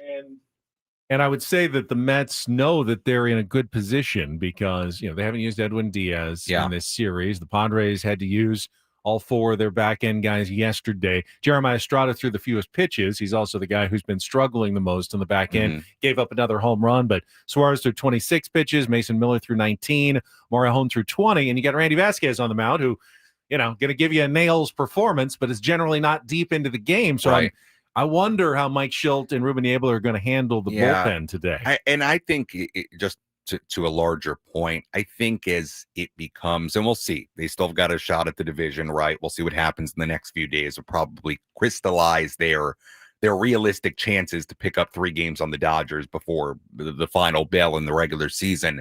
I do think it's going to be kind of fascinating to see how Mike Schilt, how the Padres treat this bullpen in the final week of the season, because if I'm the Padres, I need those guys A, rested, and B, ready to rock. Yeah, and you need in as best position as possible. Like, I don't know why Estrada is struggling as much as he is. He hasn't talked about being fatigued.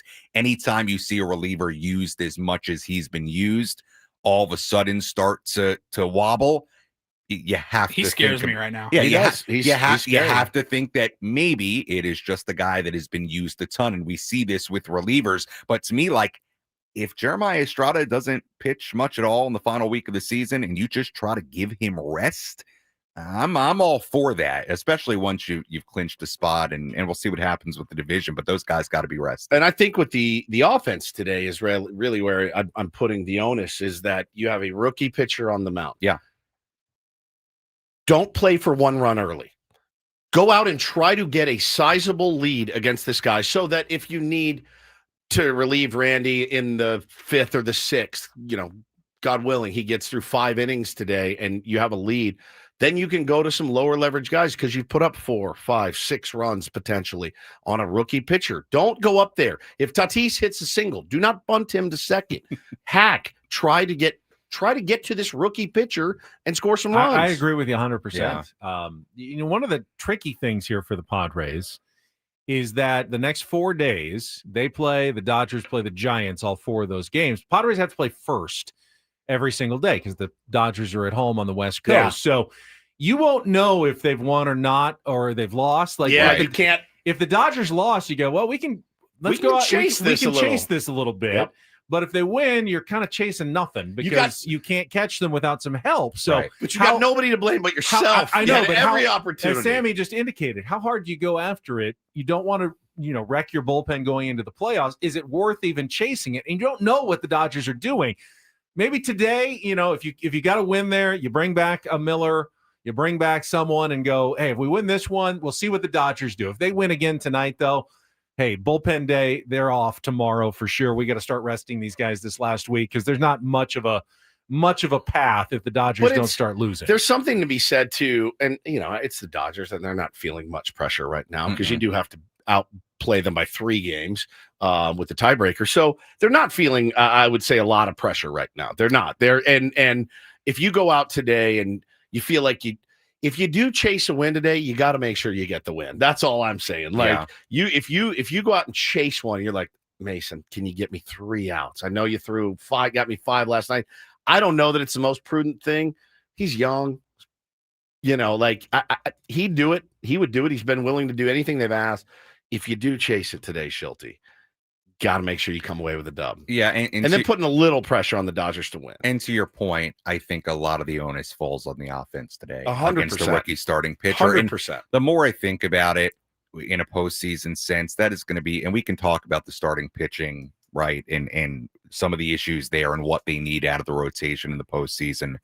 But this offense is going to have to show up in a really big way. I'm sitting there the last couple of nights watching the Phillies-Dodgers series and watching the Phillies just, pound baseballs all over the place and them go back and forth. And I'm sitting there thinking to myself, man, the Padres are going to have to match this in some sense offensively. Yeah. To your point, to play for a run or two in the postseason against those types of teams and just hope that your bullpen can hang on, man, that feels like it's going to be a real dangerous way to live, or especially over the course of a longer series. No question. And it's certainly excruciating to watch. You're going to have to win games multiple different ways. Correct. They're going to have to have this. You're going to have to win a 3-2 game in which you're tenuously holding a 1-run lead for the last 4 innings.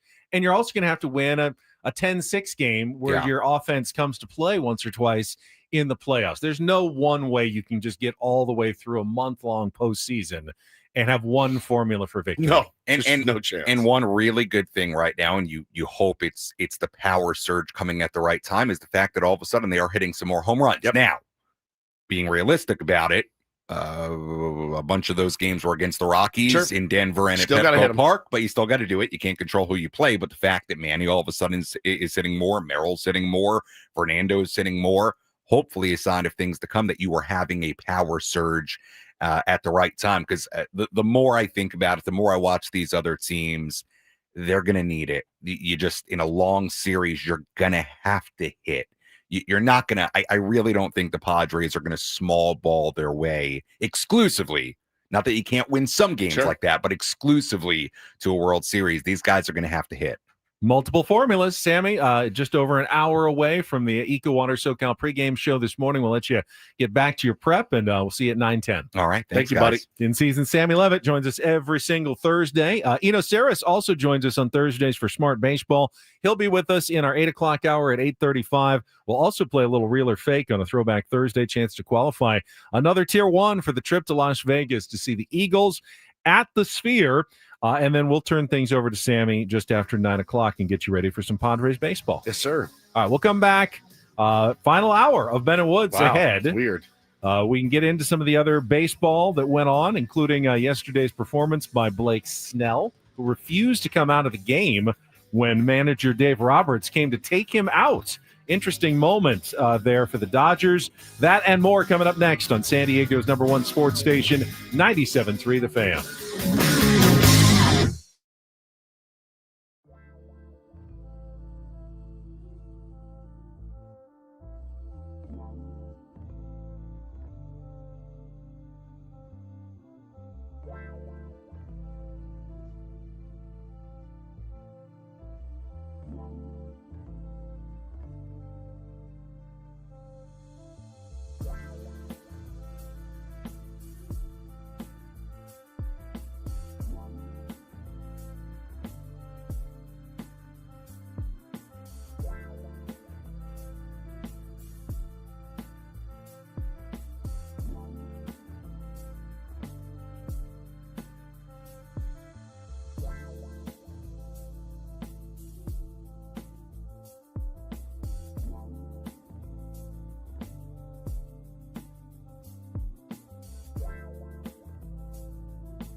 All right, we are 2/3 of the way home on a Thursday. Ben and Woods, 97.3 The Fan. Thanks so much for being here with us. Been a fun show, yelling at each other this morning. It's all love. It's always all love with the Ben and Woods program and the Tier 1s. We love you guys very, very much.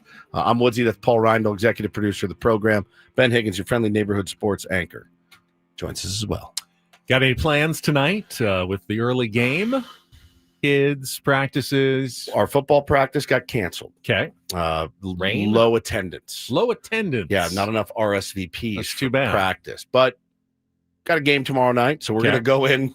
We're going to go in cold for the game tomorrow night. Like our chances still, very much. Good team. So football? Flag football, yeah. What does flag football practice for that age look like? Are you guys running like greatest. Any plays? Is it just yeah. Oh, it's the best. No, I'm curious. Our coach he's psychotic, and I love him. I love him. He takes it very seriously. Like they're learning like fundamental plays, they run base plays and stuff. They run. That's awesome. They run play action. They run. Mo does like when he quarterbacks the second quarter of every game. So he gets one quarter. He runs the go in motion. They run fakes. They run. Bo did a shovel pass for a touchdown last week. It's serious, and then they do. They pull flags. So there's 4 cones. 5 guys on this side, 5 guys on this. You run around the cones and try to break down and get the flags. Just pulling flags helps you win games. It's really the only thing.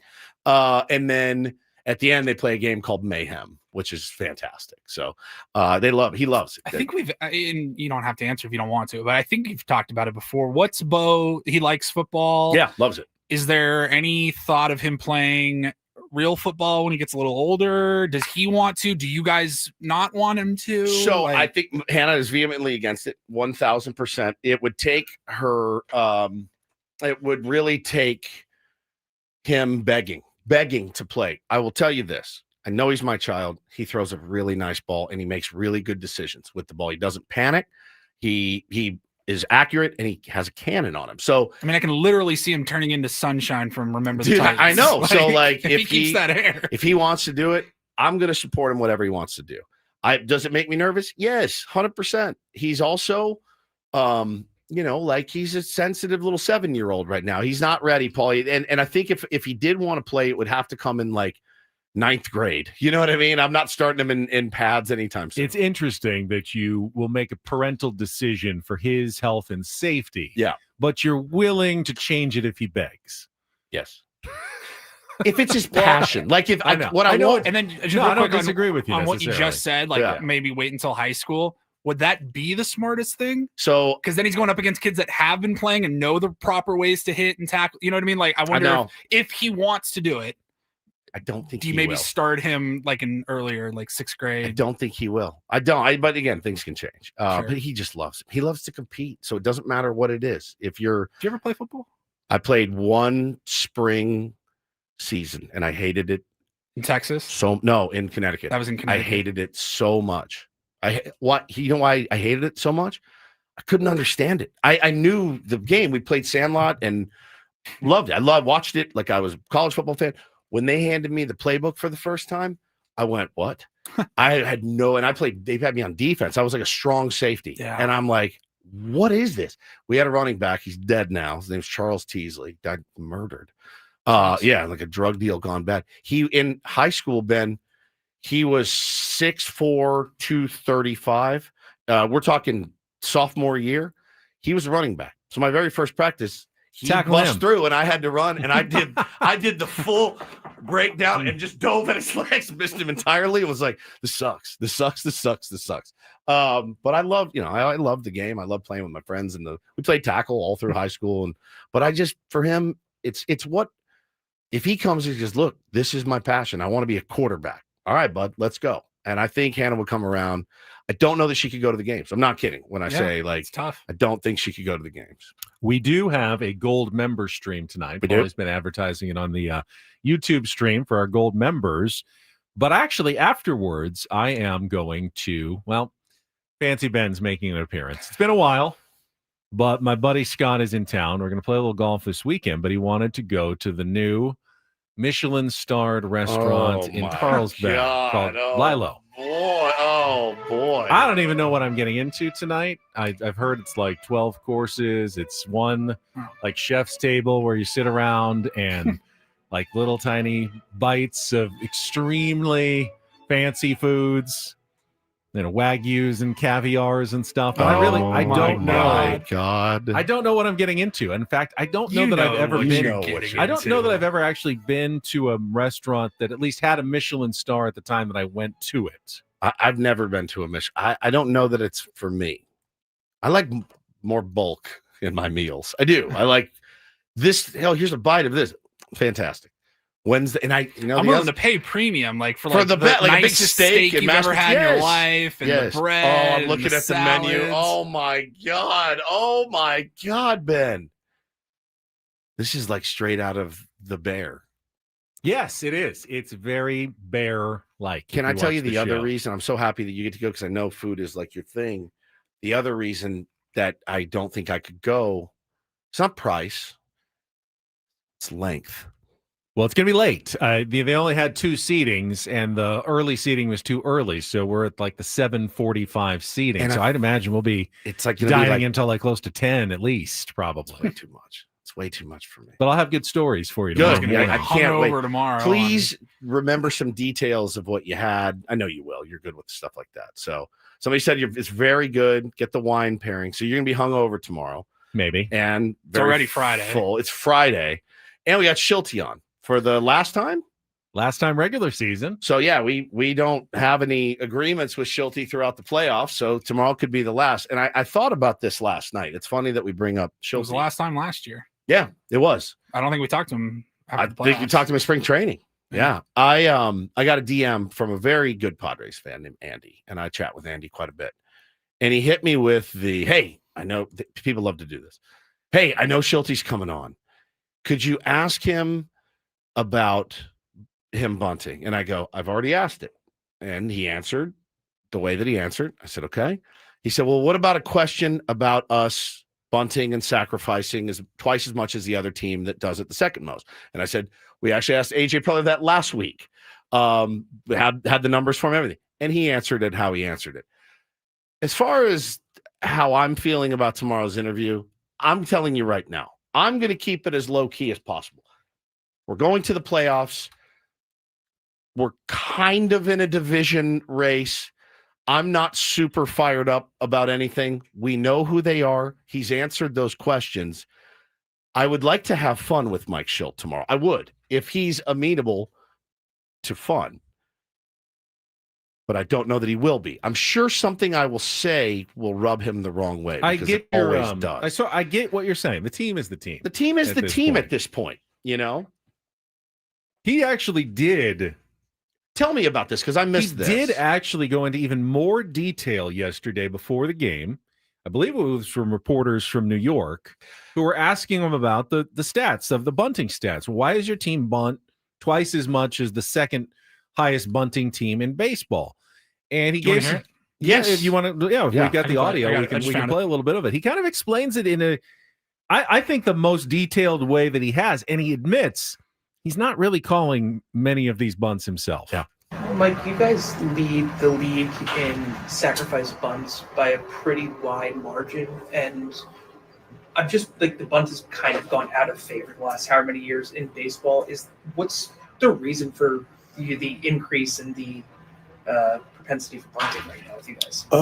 It's multi-factored. First of all, we play a lot of close games, and we've been able to establish a winning record in close games, and so you do what the game calls for. We've had a good bullpen, making sure we can get a lead, and not that we want to hold on for dear life because sometimes we do that too. But we want to make sure we're bringing our guys in with that lead.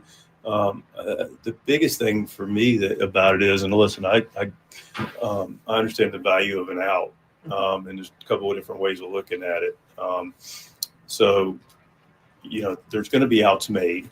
We clearly know, and we talk about this with our group about slug and how important slug is. And listen, we want to hit homers. We hit a couple last night, 3, and have swung the bat well and driven the ball to the ballpark. We are pro homer. All right. So let's make that clear. The other thing about it is, a lot of times the team that makes the most productive outs has the best chance to win the game. And the point that I'm really tickled about is our players have the freedom to see the game, and we trust them to feel what's taking place in their at bat. So, people, Jackson, for an example, he hits a homer the other way, and then the next day, first and second, he's bunting. Well, it's not the same pitcher that's throwing. And just in general, if the guy being the hitter, is taking in a bat, and he's not as comfortable, whether it's a left on left, just a tough matchup, the hitter that particular day is not feeling great. These guys are human, and they go, okay, I'm not seeing the ball really great off this particular guy. So let me figure out a way to pass the baton, and do that. And I would say that's probably half of our sacrifice bunts, where guys are in the situation where, because think about a sacrifice bunt situation. What are you also in? You're also in a position where you could hit into a double play. All right. And if a guy's not feeling good about a matchup, and if a guy's a high ground ball guy, and he goes, okay, I can move this guy, stay out of the double play, and move a guy from first, second, or second to third, or both. And then you go, all right, and now we hit a sac fly. We've had good at bats. We've been able to chance to score a run. And I've gone around and around, and but that's the part of the analytic world that doesn't get factored in, because in a silo, I understand giving up a third of your inning isn't something that I personally want to do consistently. But if we can make a productive out and allows us to help score a run and win a game, then. So giving up a third of his inning is not something he wants to do consistently, yet they do it much more than any other team. Yeah. Thought it was interesting where he said more than half of their bunts are the players making the decision going, I don't know that I can get a hit off this guy. I don't want to hit into a ground ball double play. It was interesting, though, that came before the game yesterday. Elias Diaz then did the exact same thing he was talking about. Elias Diaz hit into a double play his first time up, came up with a runner at first and nobody out his second time up, laid down the bunt. All right, well, I'm not going to hit into a double play if I do this. Yeah, and smart. It ended up with a grand slam at the end of that inning. Yeah. Whether or not it helped him or not, we'll never know what Elias Diaz would have done in that. Again, Elias Diaz bunting is fine. Jackson Merrill, and if you want to give me that, I don't want to say it's an excuse, but that reasoning, that logic behind it, I think I want Jackson Merrill in a mindset and a state that is, I'm not seeing it particularly great, but I can still do damage. Jackson Merrill should not be sacrifice bunting. I mean, unless he bunted for a single in that situation, but you can still make the same argument that you're giving up the possibility of a lot more when you square around. Listen, like I said, man, it's his team. The fact that it's half of these guys on their own, I think that we all as fans were like, you got to coach these guys up and coach them. I do like that they have the freedom to make their own decisions. And philosophically, the only solution to stop them from bunting is now to say you can't bunt. Correct. Which he doesn't, and I don't think he will do. He will never say to your guys, just don't bunt here. Whatever you do, don't bunt. Yeah. No, I don't think it's coming out of his mouth. I don't think so either. And I mean, again, sometimes guys left to their own devices, they do goobery stuff like Luis Ariz did last night, or in your case, Elias Diaz did last night. But man, I took away my first takeaway from, because I had not heard that yet from Schulte yesterday before the game. And I go, right at the beginning, he said, well, we're in a lot of close ball games, 1-run ball games. I go, that's why you're bunting, or are you in a lot of close one-run ball games because you're bunting? Correct, because you played for one in the first. Right. I don't mind playing for one in the 7th, the 8th, the 9th. I don't. I'm not anti-bunting. Are you turning 1-run losses into 1-run wins, or are you turning 3-run wins into 1-run wins? Yeah, exactly. Yeah, I mean, they're close games either way. It's the old scared money don't make money, right? That's the thing that keeps popping in my head. And I think, situational bunting is great. And the fact that we can do it better than almost anybody else, because we've had a lot more opportunity, I think that can help this team. But I do think, playing like today, perfect example, perfect example. You don't play for one run today. You don't. You go out and you try to put the wood to this guy. I'd like to think that would be something discussed in ball talk before the game. Correct. Hey, guys, looking at this game, this is an opportunity for us to try to go out and score some big runs, some big innings. Let's keep that in mind. It doesn't mean you can't ever bunt, but let's keep in mind that the goal today is to score a ton of runs, and let's see if we can break open a big inning somewhere. Let's crack this rookie. Like let's send this rookie home packing and make it a miserable experience in Queens for him in front of those fans. Let's go out and look for that fastball that he throws 60% of the time. If he doesn't throw a fastball, it's going to be the changeup. He'll mix in a curveball every now and then, but really go up there and look dead red and try to do damage on this guy today. Do want to get into the Dodgers and Blake Snell refusing to come out of the game in the seventh inning when Dave Roberts came to take him out of the game. Alex Vezina was already jogging halfway in from the bullpen when Blake shook his head and just gave like death stare. No, I'm not coming out. He didn't want the Dodgers bullpen to blow another game for him, I think. I mean, and it worked out. Finished off his 7, struck out his 12th batter. Dodgers did get the win yesterday. I mean, if you're a Blake Snell fan, it's a nice moment. Oh, yesterday. Yeah. I mean, look, you want to see that from all of your pitchers. You don't. Sure. You want him saying, "I want this. I've earned this. Give me the chance to do it." And he did it. He did it. I don't think Nick Pivetta was too happy coming out of the game after 4 2/3 yesterday. I don't think so either. But Adrian Morejon, lefty. I mean, it's a good matchup there for Adrian Morejon, and ended up working out in a Padres victory in the end. Correct. So, obviously different teams, different situations. Their bullpen is not good. You don't want to have to go to them if you're Dave Roberts. And I think it's when I watched a little bit of that game. I turned it off after he got out of that jam. So I saw it live. And I thought, that's cool. Good for Blake and good for Dave for leaving him in. That's the right move. If it backfires on you, I don't care. It doesn't matter. You got to lead. Like, that's the opportunity. If you're Dave Roberts, you're like, I'm really in a no-lose situation here. If he does it, the whole world is like, oh my God, Blake Snell, what a gamer. And if he gives it up, he serves it up, he goes to the press and he says, I'm riding with my guys, dude. I trust Blake Snell to get out of that. He made one bad pitch the whole night. One. And that was it. But listen, could it come back to bite him in October? I hope it does. I mean, he'd already called for the lefty. He had called for the lefty. That's true. That's true. That is so funny. True. To see Vezina He got talked out of it. That's true. That's true. He did. He actually made the call. Oh, never mind. Go back. It's true. But I think, I think walk of shame back to Vezina was like, all right.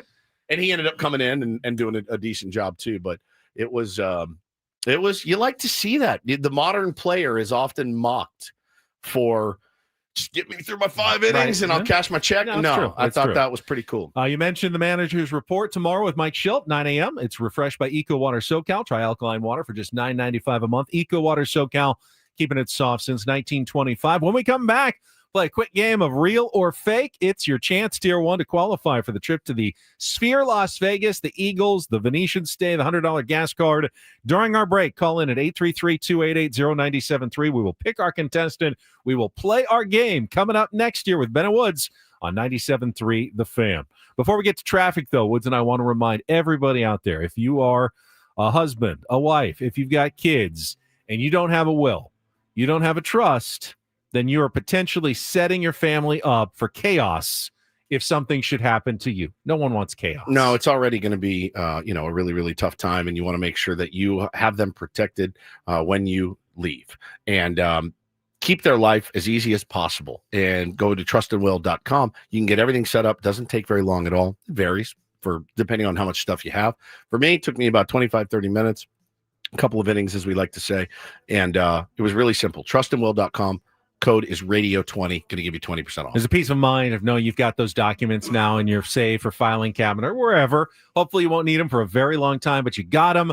Help your family stay out of probate court when you're gone. Pass your assets so they're available right away. You can do that with a trust, and you can do it affordably without a lawyer, without billable hours by going to trustandwill.com and using code radio20 at checkout at trustandwill.com.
Hey, player, this is all yours.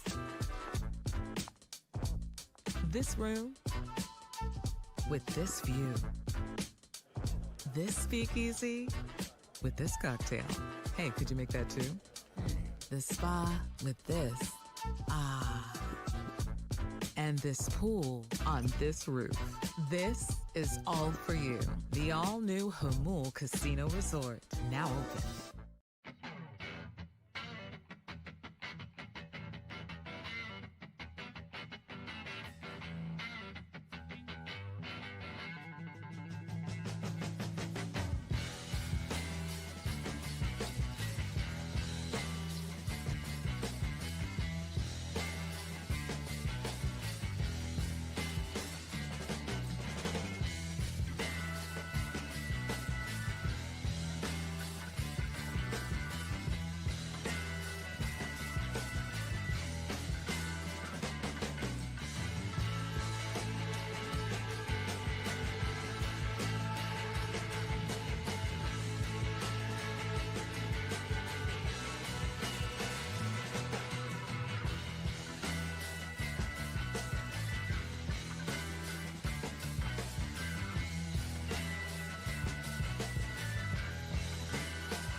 All right, we got to move fast because Eno Sarris is going to join us for some smart baseball here at the bottom of the hour, and that'll be, I believe, our final segment of the day, right, Paulie? So let's get to it. It is time to play Real or Fake. Some are here for the compelling sports talk with Ben and Woods. You can go plow through another donut. It's time for Real or Fake on 97.3 The Fan. Tell the people what they'll win today. Oh, it's a great prize. You could be the number 5 qualifier this month for our grand prize drawing of a trip to Las Vegas to see the Eagles at the Sphere. 2 tickets to the show on January 30th, a 2-night stay at the Venetian Resort, a Vibey VIP package, and a $100 gas card. Check out the entire Eagles schedule, their residency at the Sphere, 48 total shows at Ticketmaster.com, where you can get your own seats. Real or Fake, brought to you by Bay Alarm, security and fire alarms for every business. We got you, and we got Chase today as our contestant. Good morning, Chase. Good morning. All right. You've got Woods here to help you out. You get one phone a friend from Woods, just one. I don't like that rule. Well, I know, but I think this is one that you probably do quite well on, and okay. I don't want to just automatically, help Chase out. So, Chase, here's your Real or Fake category this week. We were talking about Tom Hanks earlier this week, so I decided to make Hanks the center of today's game of Real or Fake. Tom Hanks has been nominated for an Oscar or Golden Globe as Best Actor or Supporting Actor for 10 different roles. Wow. Today on Real or Fake, I'll give you a name. You tell me if it's a real character portrayed by Hanks in an award-nominated role or a fake I've thrown in to fool you. Oh, this could get tricky. Tom Hanks movies, Chase? Not really. No, all right. Well, you got at least one. You got one help from Woods, and you can always guess. It's 50-50. You only need 4 right. Makes so it round easier. number 1. Chuck Noland. Real or fake? Chuck Noland. Fake. It's real. That was the one we were talking Castaway. about. Castaway. That was his character's name that worked at FedEx and crashed on the island. All right, we're down 1, but we can come back. Let's go round number 2. John Miller. John Miller, real or fake? Real. Fake. Oh, I was gonna say fake. Captain John Miller from Saving Private Ryan. Oh, that was his name. Yeah, I would not have gotten That's that why one. this game isn't quite as easy as you thought it You're might so be. tricky. All right, here we go. Round number 3. Andrew Beckett.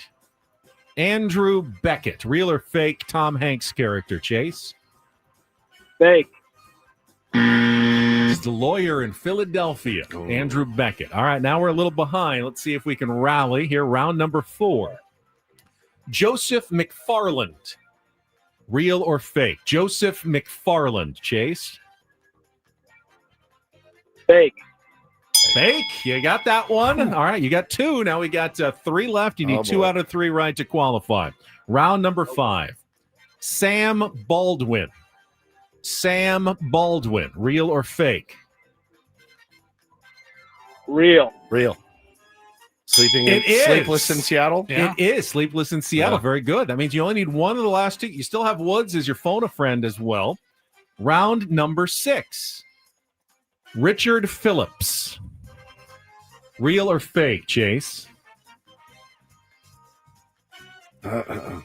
Woodsy, that's real, right? That's real, buddy. Captain Phillips. Yes. Chase, you have done it. You've qualified. Hang on the line. Paulie will get your information. Great comeback. Last one, Josh Baskin. Real. Big. Big. Yeah, very good. Elite movie. Elite. It was so good. So good. I will stop down on Big. What was the name of the anytime. fortune teller? The Zoltar. Zoltar. That's Yeah. right. Zoltar. So good. All right, Chase. I never saw Captain Phillips. Is he good? I actually didn't see it either. You didn't see it either? Yeah. You knew that one, though. You were. Yeah. Yeah. I remember the Look at me. I am the captain now. Is that what that's from? Great movie. Is it a good movie? Okay, I'm gonna All watch right, it. Good job, Chase. Good job, Chase. Hang on the line. Paulie will get your information. While he's doing that, since we're kind of pressed for time, we actually have another giveaway right now as well. The third caller, be patient because Paulie's got two prizes to give away. No. Though, is going to Not get like some. I texted you guys an hour. I know. ago. My bad. SDSU football tickets. You can join all the other people who have free SDSU tickets. Go by check it getting out. some free SDSU football tickets to see the game against Cal on Saturday night at Snapdragon Stadium. You can call now, third caller, 833-288-0973. Get your own tickets. I think they're doing a discount now, $15 tickets as well at GoAztecs.com. They're trying to fill up that place on Saturday night for the game against Cal, but call in and win. We'll come back with Eno Sarris and some smart baseball. Final segment of Ben & Woods next on 97.3 The Fan. Gambling problem? Call 1-800-GAMBLER. GEGE 000-466. For a full list of games and rules, played at 7 Mile Casino. Visit 7milecasino.com. Another thing you can do this weekend is head down to 7 Mile Casino, where we were just talking about it earlier. I don't think I stressed enough, though, the convenience factor of 7 Mile Casino.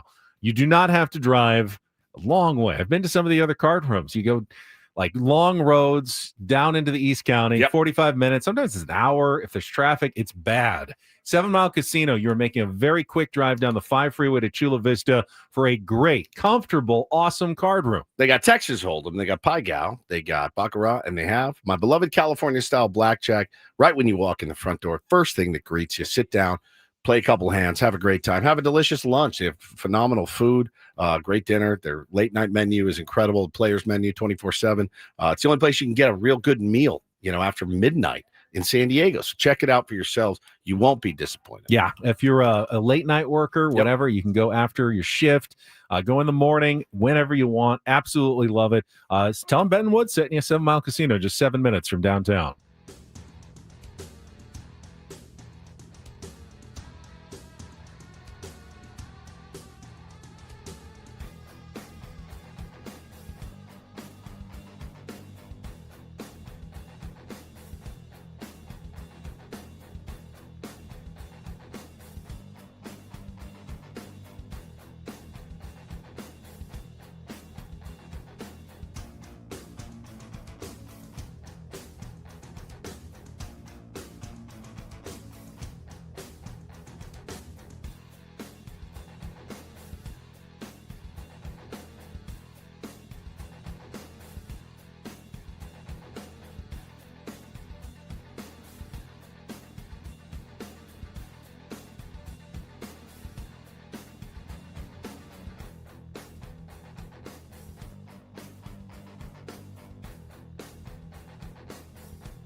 Hey, player, this is all yours. This room with this view.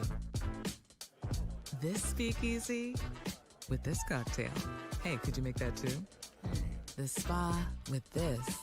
Ah. And this pool on this roof. This is all for you. The all-new Hamul Casino Resort, now open.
This hour 97.3 The Fan is brought to you by Staples. Your local Staples has hot deals and super low prices throughout the store on everything for your business. Right now at Staples, save up to $125 off your print order. Exclusions apply. Visit staples.com/print for details.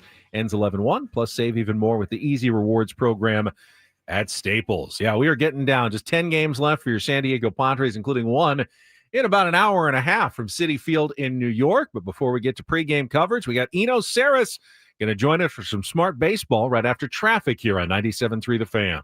From the 855 Get Ross Traffic Center, protecting San Diego after accidents or injury, here's Kelly Danick. This game day traffic report is brought to you by Crystal Geyser, Alpine Spring Water. It's been a busy morning, and guess what? It's not over yet. Yeah, slick roadways contributing to a lot of problems here. Crash on northbound 805 before Bonita. A couple vehicles blocking right lane. Also, an accident has cleared on the Coronado Bridge heading over to the island right before mid-span, but we're still seeing a little leftover slowing. Hit and run crash, Lemon Grove Avenue on-ramp to westbound King Freeway. Westbound 52, accident at Cuyamaca. Right lane's blocked. There's also a vehicle or two in the center divide.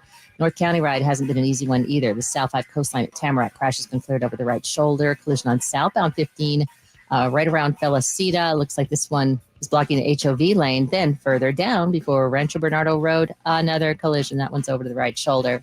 What makes Crystal Geyser Alpine Spring Water different? They always bottle their Alpine Spring Water less than 1.5 miles from the spring source. And all of their bottles are made with 50% recycled plastic from their own recycling plants. Crystal Geyser, bottled at the spring source. I'm Kelly Danick with Ben & Woods, San Diego's #1 sports station, 97.3 The Fan. It's time for the super polished, yet to be named Smart Baseball Weekly segment with Eno Sarris, son of a bitch. Brought to you by 7 Mile Casino, just 7 minutes from the ballpark, by the bay in Chula Vista. Here's Eno Sarris with Ben & Woods on 97.3 The Fan. And we welcome our highly knowledgeable friend, Eno Sarris, back to the program here on a Thursday with a short show today. Eno, you're going to take us to the finish line today. All right. Morning baseball. The closer. Yeah, you're the closer today for the Ben & Woods program. All right, the article that you just wrote with our pal Dennis Lynn in The Athletic talking about IVB, induced vertical break. What is it, and how do I teach my 7-year-old how to throw it all the time? I've actually, with my son, tried to capture his, because basically the best way to do it is to get the spin axis on the ball as close to vertical as possible, because then you're turning as much of the spin into vertical movement as possible. And you can do it actually a little bit with just the slow-mo setting on your iPhone. Yeah. So you're just trying to adjust their fingers and the ball so that when it comes out, you get that end over end spin. Is IVB similar to when a batter is trying to get some backspin on the ball to make it travel further, like it rises more as it's flying over the fence? Yes and no. Yes, in that, but they're both spin-induced factors, and that backspin is generally good. But no, because pitchers, more IVB is almost always better, and there is a point of no return with batters where more spin is not good. It can actually rob the ball of distance. So, there's batting and batted spin is one of the last frontiers that we don't have any public data on that. And it's one of the biggest reasons why, if you're ever like, oh, this ball was hit 30 degrees at 110 miles an hour, and this ball was hit 30 degrees at 100, why is one a homer and one not? Almost always the two answers that we don't know right now are wind and batted ball spin. Yeah, that happens a lot here. I mean, there was a Jackson Merrill ball he hit to the wall. Ben came in. He's like, look, if you run this against every other, speed and angle and all that, it should be a home run. It wasn't. So he just maybe spun it a little too much, or it was a little windy out in center field of Petco Park. Yeah. But, the temperature is a factor in Petco too, but that's at least knowable, right? Like right. We know the temperature, and we know that it's funny to East Coasters say that San Diego is a cold park, compared to a lot of other parks. But anybody who lives in San Diego knows all about that. The Padres, by the way, when it comes to IVB, are number one. I mean, they are easily number one in the league, and I think it's a combination of the guys you acquire. Getting somebody like Estrada, points to knowing the value of IVB. And then I think there's some coaching effect in there too. Pivetta is one of the better guys. You often, you watch him and they talk about his rising fastball or the swing and miss he gets at the top of the zone, and didn't have his greatest start yesterday, but that's what seems to have made him so effective this year. Yeah, on the team, Pivetta actually outranks Estrada on average IVB, but there's a little wrinkle there that in the story that is the newest sort of understanding of IVB, and it's like when you look at Michael King's fastball, it does not stand out when it comes to IVB, but versus his arm slot, it's very good. So when you kind of look at his sinker and you compare it to his four seam, there's a huge difference there on the order of 5 or 6 inches, and that's that's the difference between what they expect, what the batter expects, and what they get.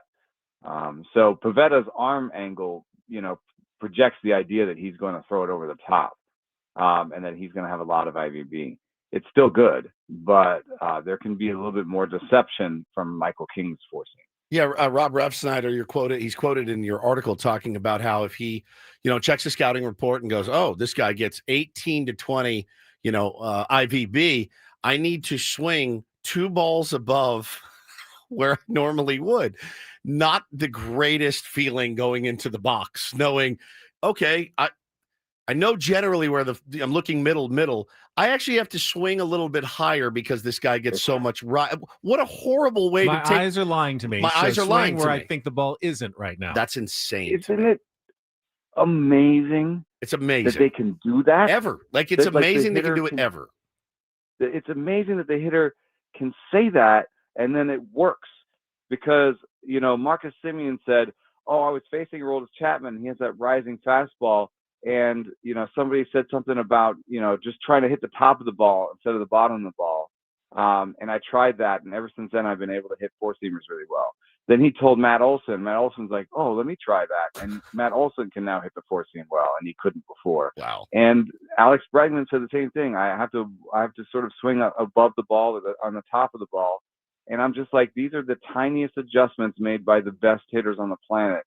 And what we have seen over the course of the research into IVB and such is that we had all these pitchers come out that had great ride because we discovered, oh, we can measure this thing, and now we can scout for it, and we can develop it, tweak it. Yeah.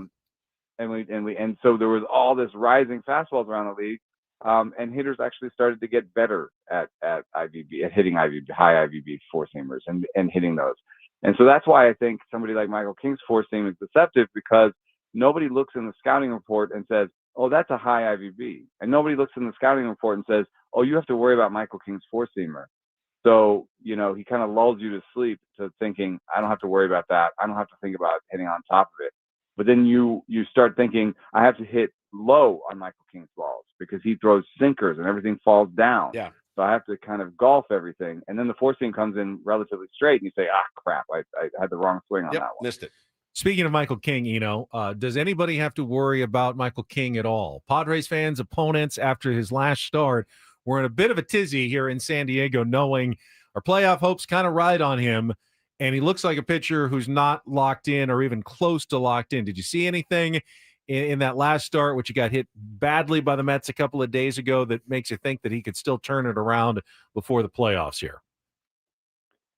Speaking of IVB, it wasn't one of his better IVBs on the fastball. Some of his movements weren't quite right, and I think that's what contributed to the command being out of whack and leaving some pitches up.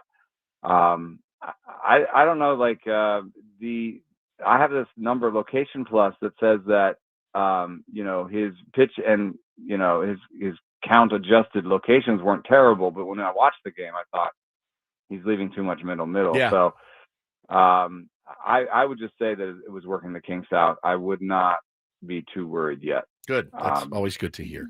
Always. And one of the things that's most important when you come back off of the injury report, one of the things that you can look at as the most predictive is your velo in your first start back actually is really good at telling you what your velo will be after that. And so I know I said it was down a little bit, but 93.3 in that game, and he's 93.6 for the year. I don't know. I'm not worrying about that. So I'm thinking, something was a little bit off. Maybe he was still feeling his injury a little bit, and in terms of the command being a little bit off, and I think he'll be fine. Talking to our pal Eno Sarris from The Athletic, and obviously it's our favorite time of year. It's the playoffs. We will hear the word, and our audience will hear the word crapshoot many, many, many times over the next couple of weeks, right? You just get in, and it's a crapshoot. You're looking at teams, all the teams that are kind of projected. We have a good idea about some of the who the teams will be playing. I know you guys did some rankings, I think, a couple of weeks ago. The Padres were one that kind of worried about a little bit. For you right now, you look at who's kind of in. Who do you like? Who do you really like? Who's the one you look at and go, they're going to be really tough to beat? I mean, I think the Padres are right there because, there's two things that I know to be true, and they sound like they don't agree, but they can agree. Two things that I know to be true about the postseason are that power is really important, and that contact becomes more important than it is during the regular season. And that's because I think you're facing better pitchers, and so just being able to make contact against those better pitchers becomes more important. Now, if you look at the last month, we've been talking about the power outage in San Diego for a long time, but Tatis going and getting that ball, Machado going full tank, over the last 30 days, they have an above average slugging percentage. Good. They're finally pushed that into it. And when you start to look at, their strikeout rate plus their slugging percentage, they're looking a lot more like, the closest comparison is maybe the Dodgers and the Blue Jays, lineups, which are lineups that people like. Yeah. Good. That makes me happy. And if you're comparing them to somebody like the Blue Jays, you're going to say, well, the Padres have a much better bullpen than the Blue Jays. Yep. If they have a comparable offense to the Blue Jays, then that's pretty good. And then I would probably take the Padres starters over the Blue Jays starters.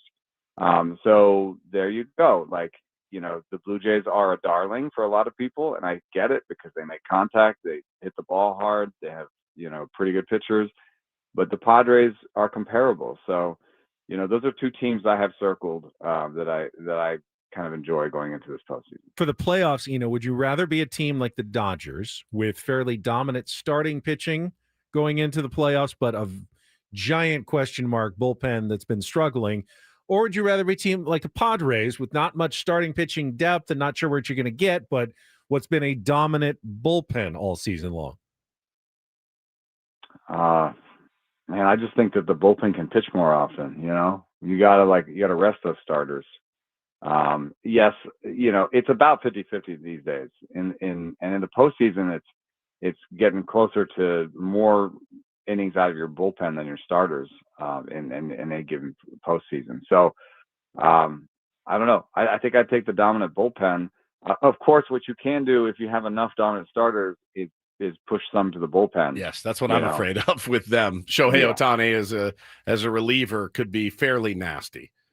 If they can figure out the logistics, I mean, it's a little bit hard to warm him up if he's if he's the DH, but there's other guys too, and that's the other team that I kind of like a little bit is the Mets, because they may have 7 starters that look right now like they're not all that good, but if you take those 7 starters and get 3 innings out of each, you might do the kind of pitching chaos that took the Tigers pretty far last year. Yep. I don't know that they have an ace, but we've also seen, in that Rangers Diamondbacks World Series, we saw teams that just got the most out of their pitching staff. So I lean still towards offense as being the most important. That's at least what my research has shown me too. But there are different ways to succeed in the postseason, kind of moving guys around or depending on like a Madison Bumgarner in kind of dominance. We saw the Dodgers succeed without much starting pitching last year using their bullpen. We had this discussion yesterday, in a wild card series, you got 2 games maybe, and your season could be over. The Padres' strength is their bullpen. Should they be looking at pitching a bullpen game in one of those first 2 games in the postseason to make sure that all their best players get on the field before their season could be over? I mean, if you get 2 bad starting pitching outings, you may never even get to employ your bullpen, and the postseason could be over. Do you have to guarantee that those guys get into a game in the first 2 days of the playoffs somehow? That's a really good question. The Dodgers have been really successful. I looked at this with bullpen games in the playoffs, and it is a viable strategy. Now, the first inning is just the hardest one because their best hitters are coming up. And so the question then becomes, do I use one of my best relievers in the first inning and guarantee that this is a bullpen game? Or do I depend on one of my starters to at least get through the lineup once or twice,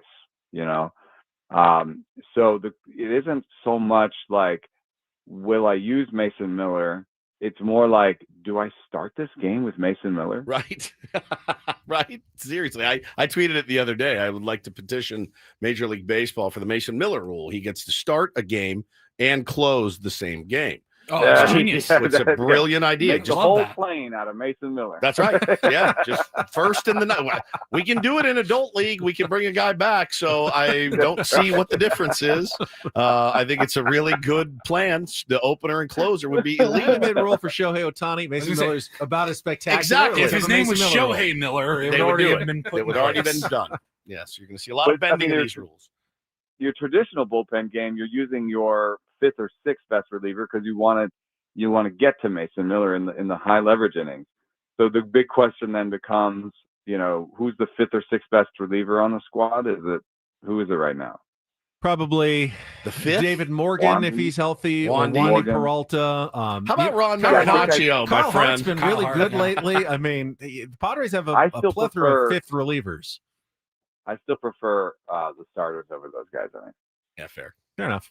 Fair. All right, we'll be closer to the playoffs next Thursday. Maybe even some clinching already gone on. We'll have much more to talk about when we talk to you next week. All right, thanks for having me. Thanks, brother. Eno Sarris. Everyone seems to like Eno's. He's segments. the best, man. He's the What's best. not to like? It's not to like. He's so smart.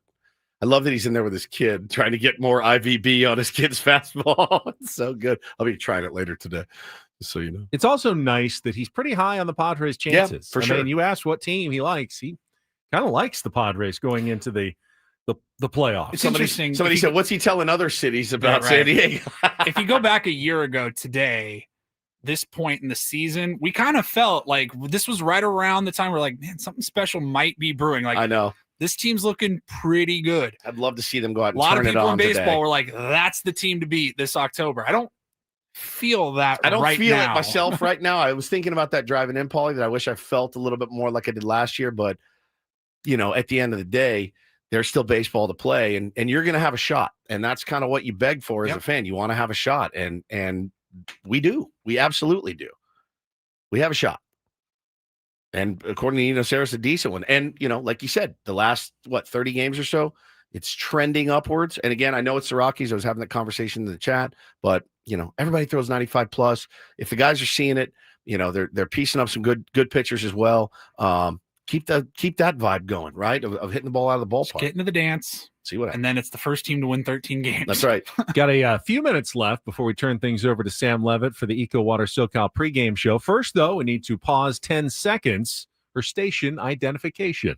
KWFN and KWFN HD1 San Diego. This is Manny Machado from the San Diego Padres. Machado into second with his second double in as many innings. The Padres play here on San Diego's #1 sports station, 97.3 The Fan and Odyssey Sports Station. Just quickly going around the rest of baseball, talked about the Dodgers win over the Phillies, 5-0. Shohei did hit his 51st home run, and Freddie Freeman hit his 21st. But I've got to think the D-backs at this point have got to be regretting a little bit of their trade deadline. Oh, yeah, for sure. Moves. In yesterday's game, they were scoreless through 10 innings against the Giants. Going for the sweep, could have moved within a half game of the Mets for the final playoff spot, but they could not push across a run against Justin Verlander or the Giants bullpen. And you just wonder if Eugenio Suarez or Josh Naylor might have made a difference in a game like that, where you just needed one somewhere to get that win, and they ended up losing 5-1 in the 11th inning when the Giants put together a 5-run rally.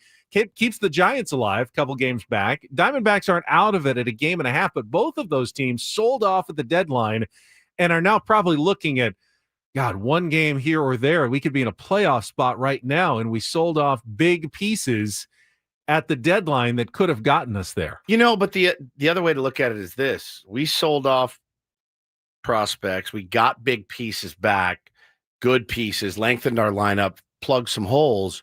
We had every chance to win the division, every single chance on the planet to win the division, but we didn't. But those moves guaranteed the Padres a playoff I spot, think so. I think so. Yeah. They're now in a comfortable spot. Yeah. Because of those 99.9. moves. Yeah. Do you think the Padres would be 5 games up on the Mets and 7 up or 6.5 up on the Diamondbacks without Ramon Laureano, Ryan O'Hearn, Freddie Fermin, I don't. Mason Miller? I really just don't think they would be. I don't They'd think be they fighting. would be either. They might be fighting and still have a chance to make the playoffs, but I don't think they'd be. We'd be in a similar spot in. without the Nestor Cortez trade.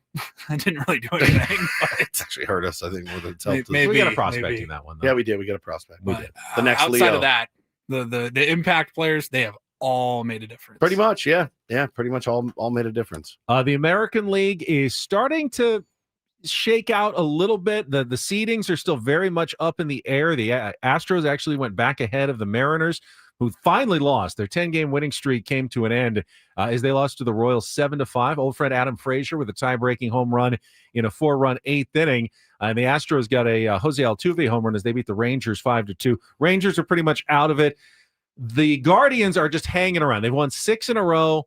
They're 2.5 games behind both Seattle and Boston now for that last playoff spot, but they're not getting enough help to really make up a lot of ground right now. So they keep winning, but they are kind of still at arm's length away in the American League wildcard race. See the piece they did on Jose Ramirez? I actually was going to do it and do this, and I forgot that I had it. Oh, my God. I saw that. I laughed so hard.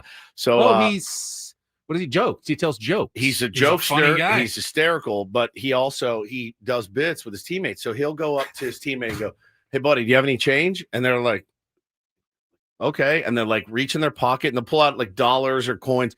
And he goes, I'm just kidding. I don't need it. And he pulls out the biggest fat money roll that he's like, I'm just kidding. I don't need it. I've got tons. And like got 20 grand in his hand. Like 20 grand in his hand. He's just constantly like busting balls all the time, apparently. Somebody asked him like, will you do this interview? And he's like, no habla inglés. And they're like, well, I can do it in Spanish. He's like, I don't speak Spanish. And he walks away. Like he's just constantly doing bits with everybody. Jokester. Apparently like the best teammate, the best dude. Stephen Kwan called him a diva. Like he goes, oh, we can hear him yelling.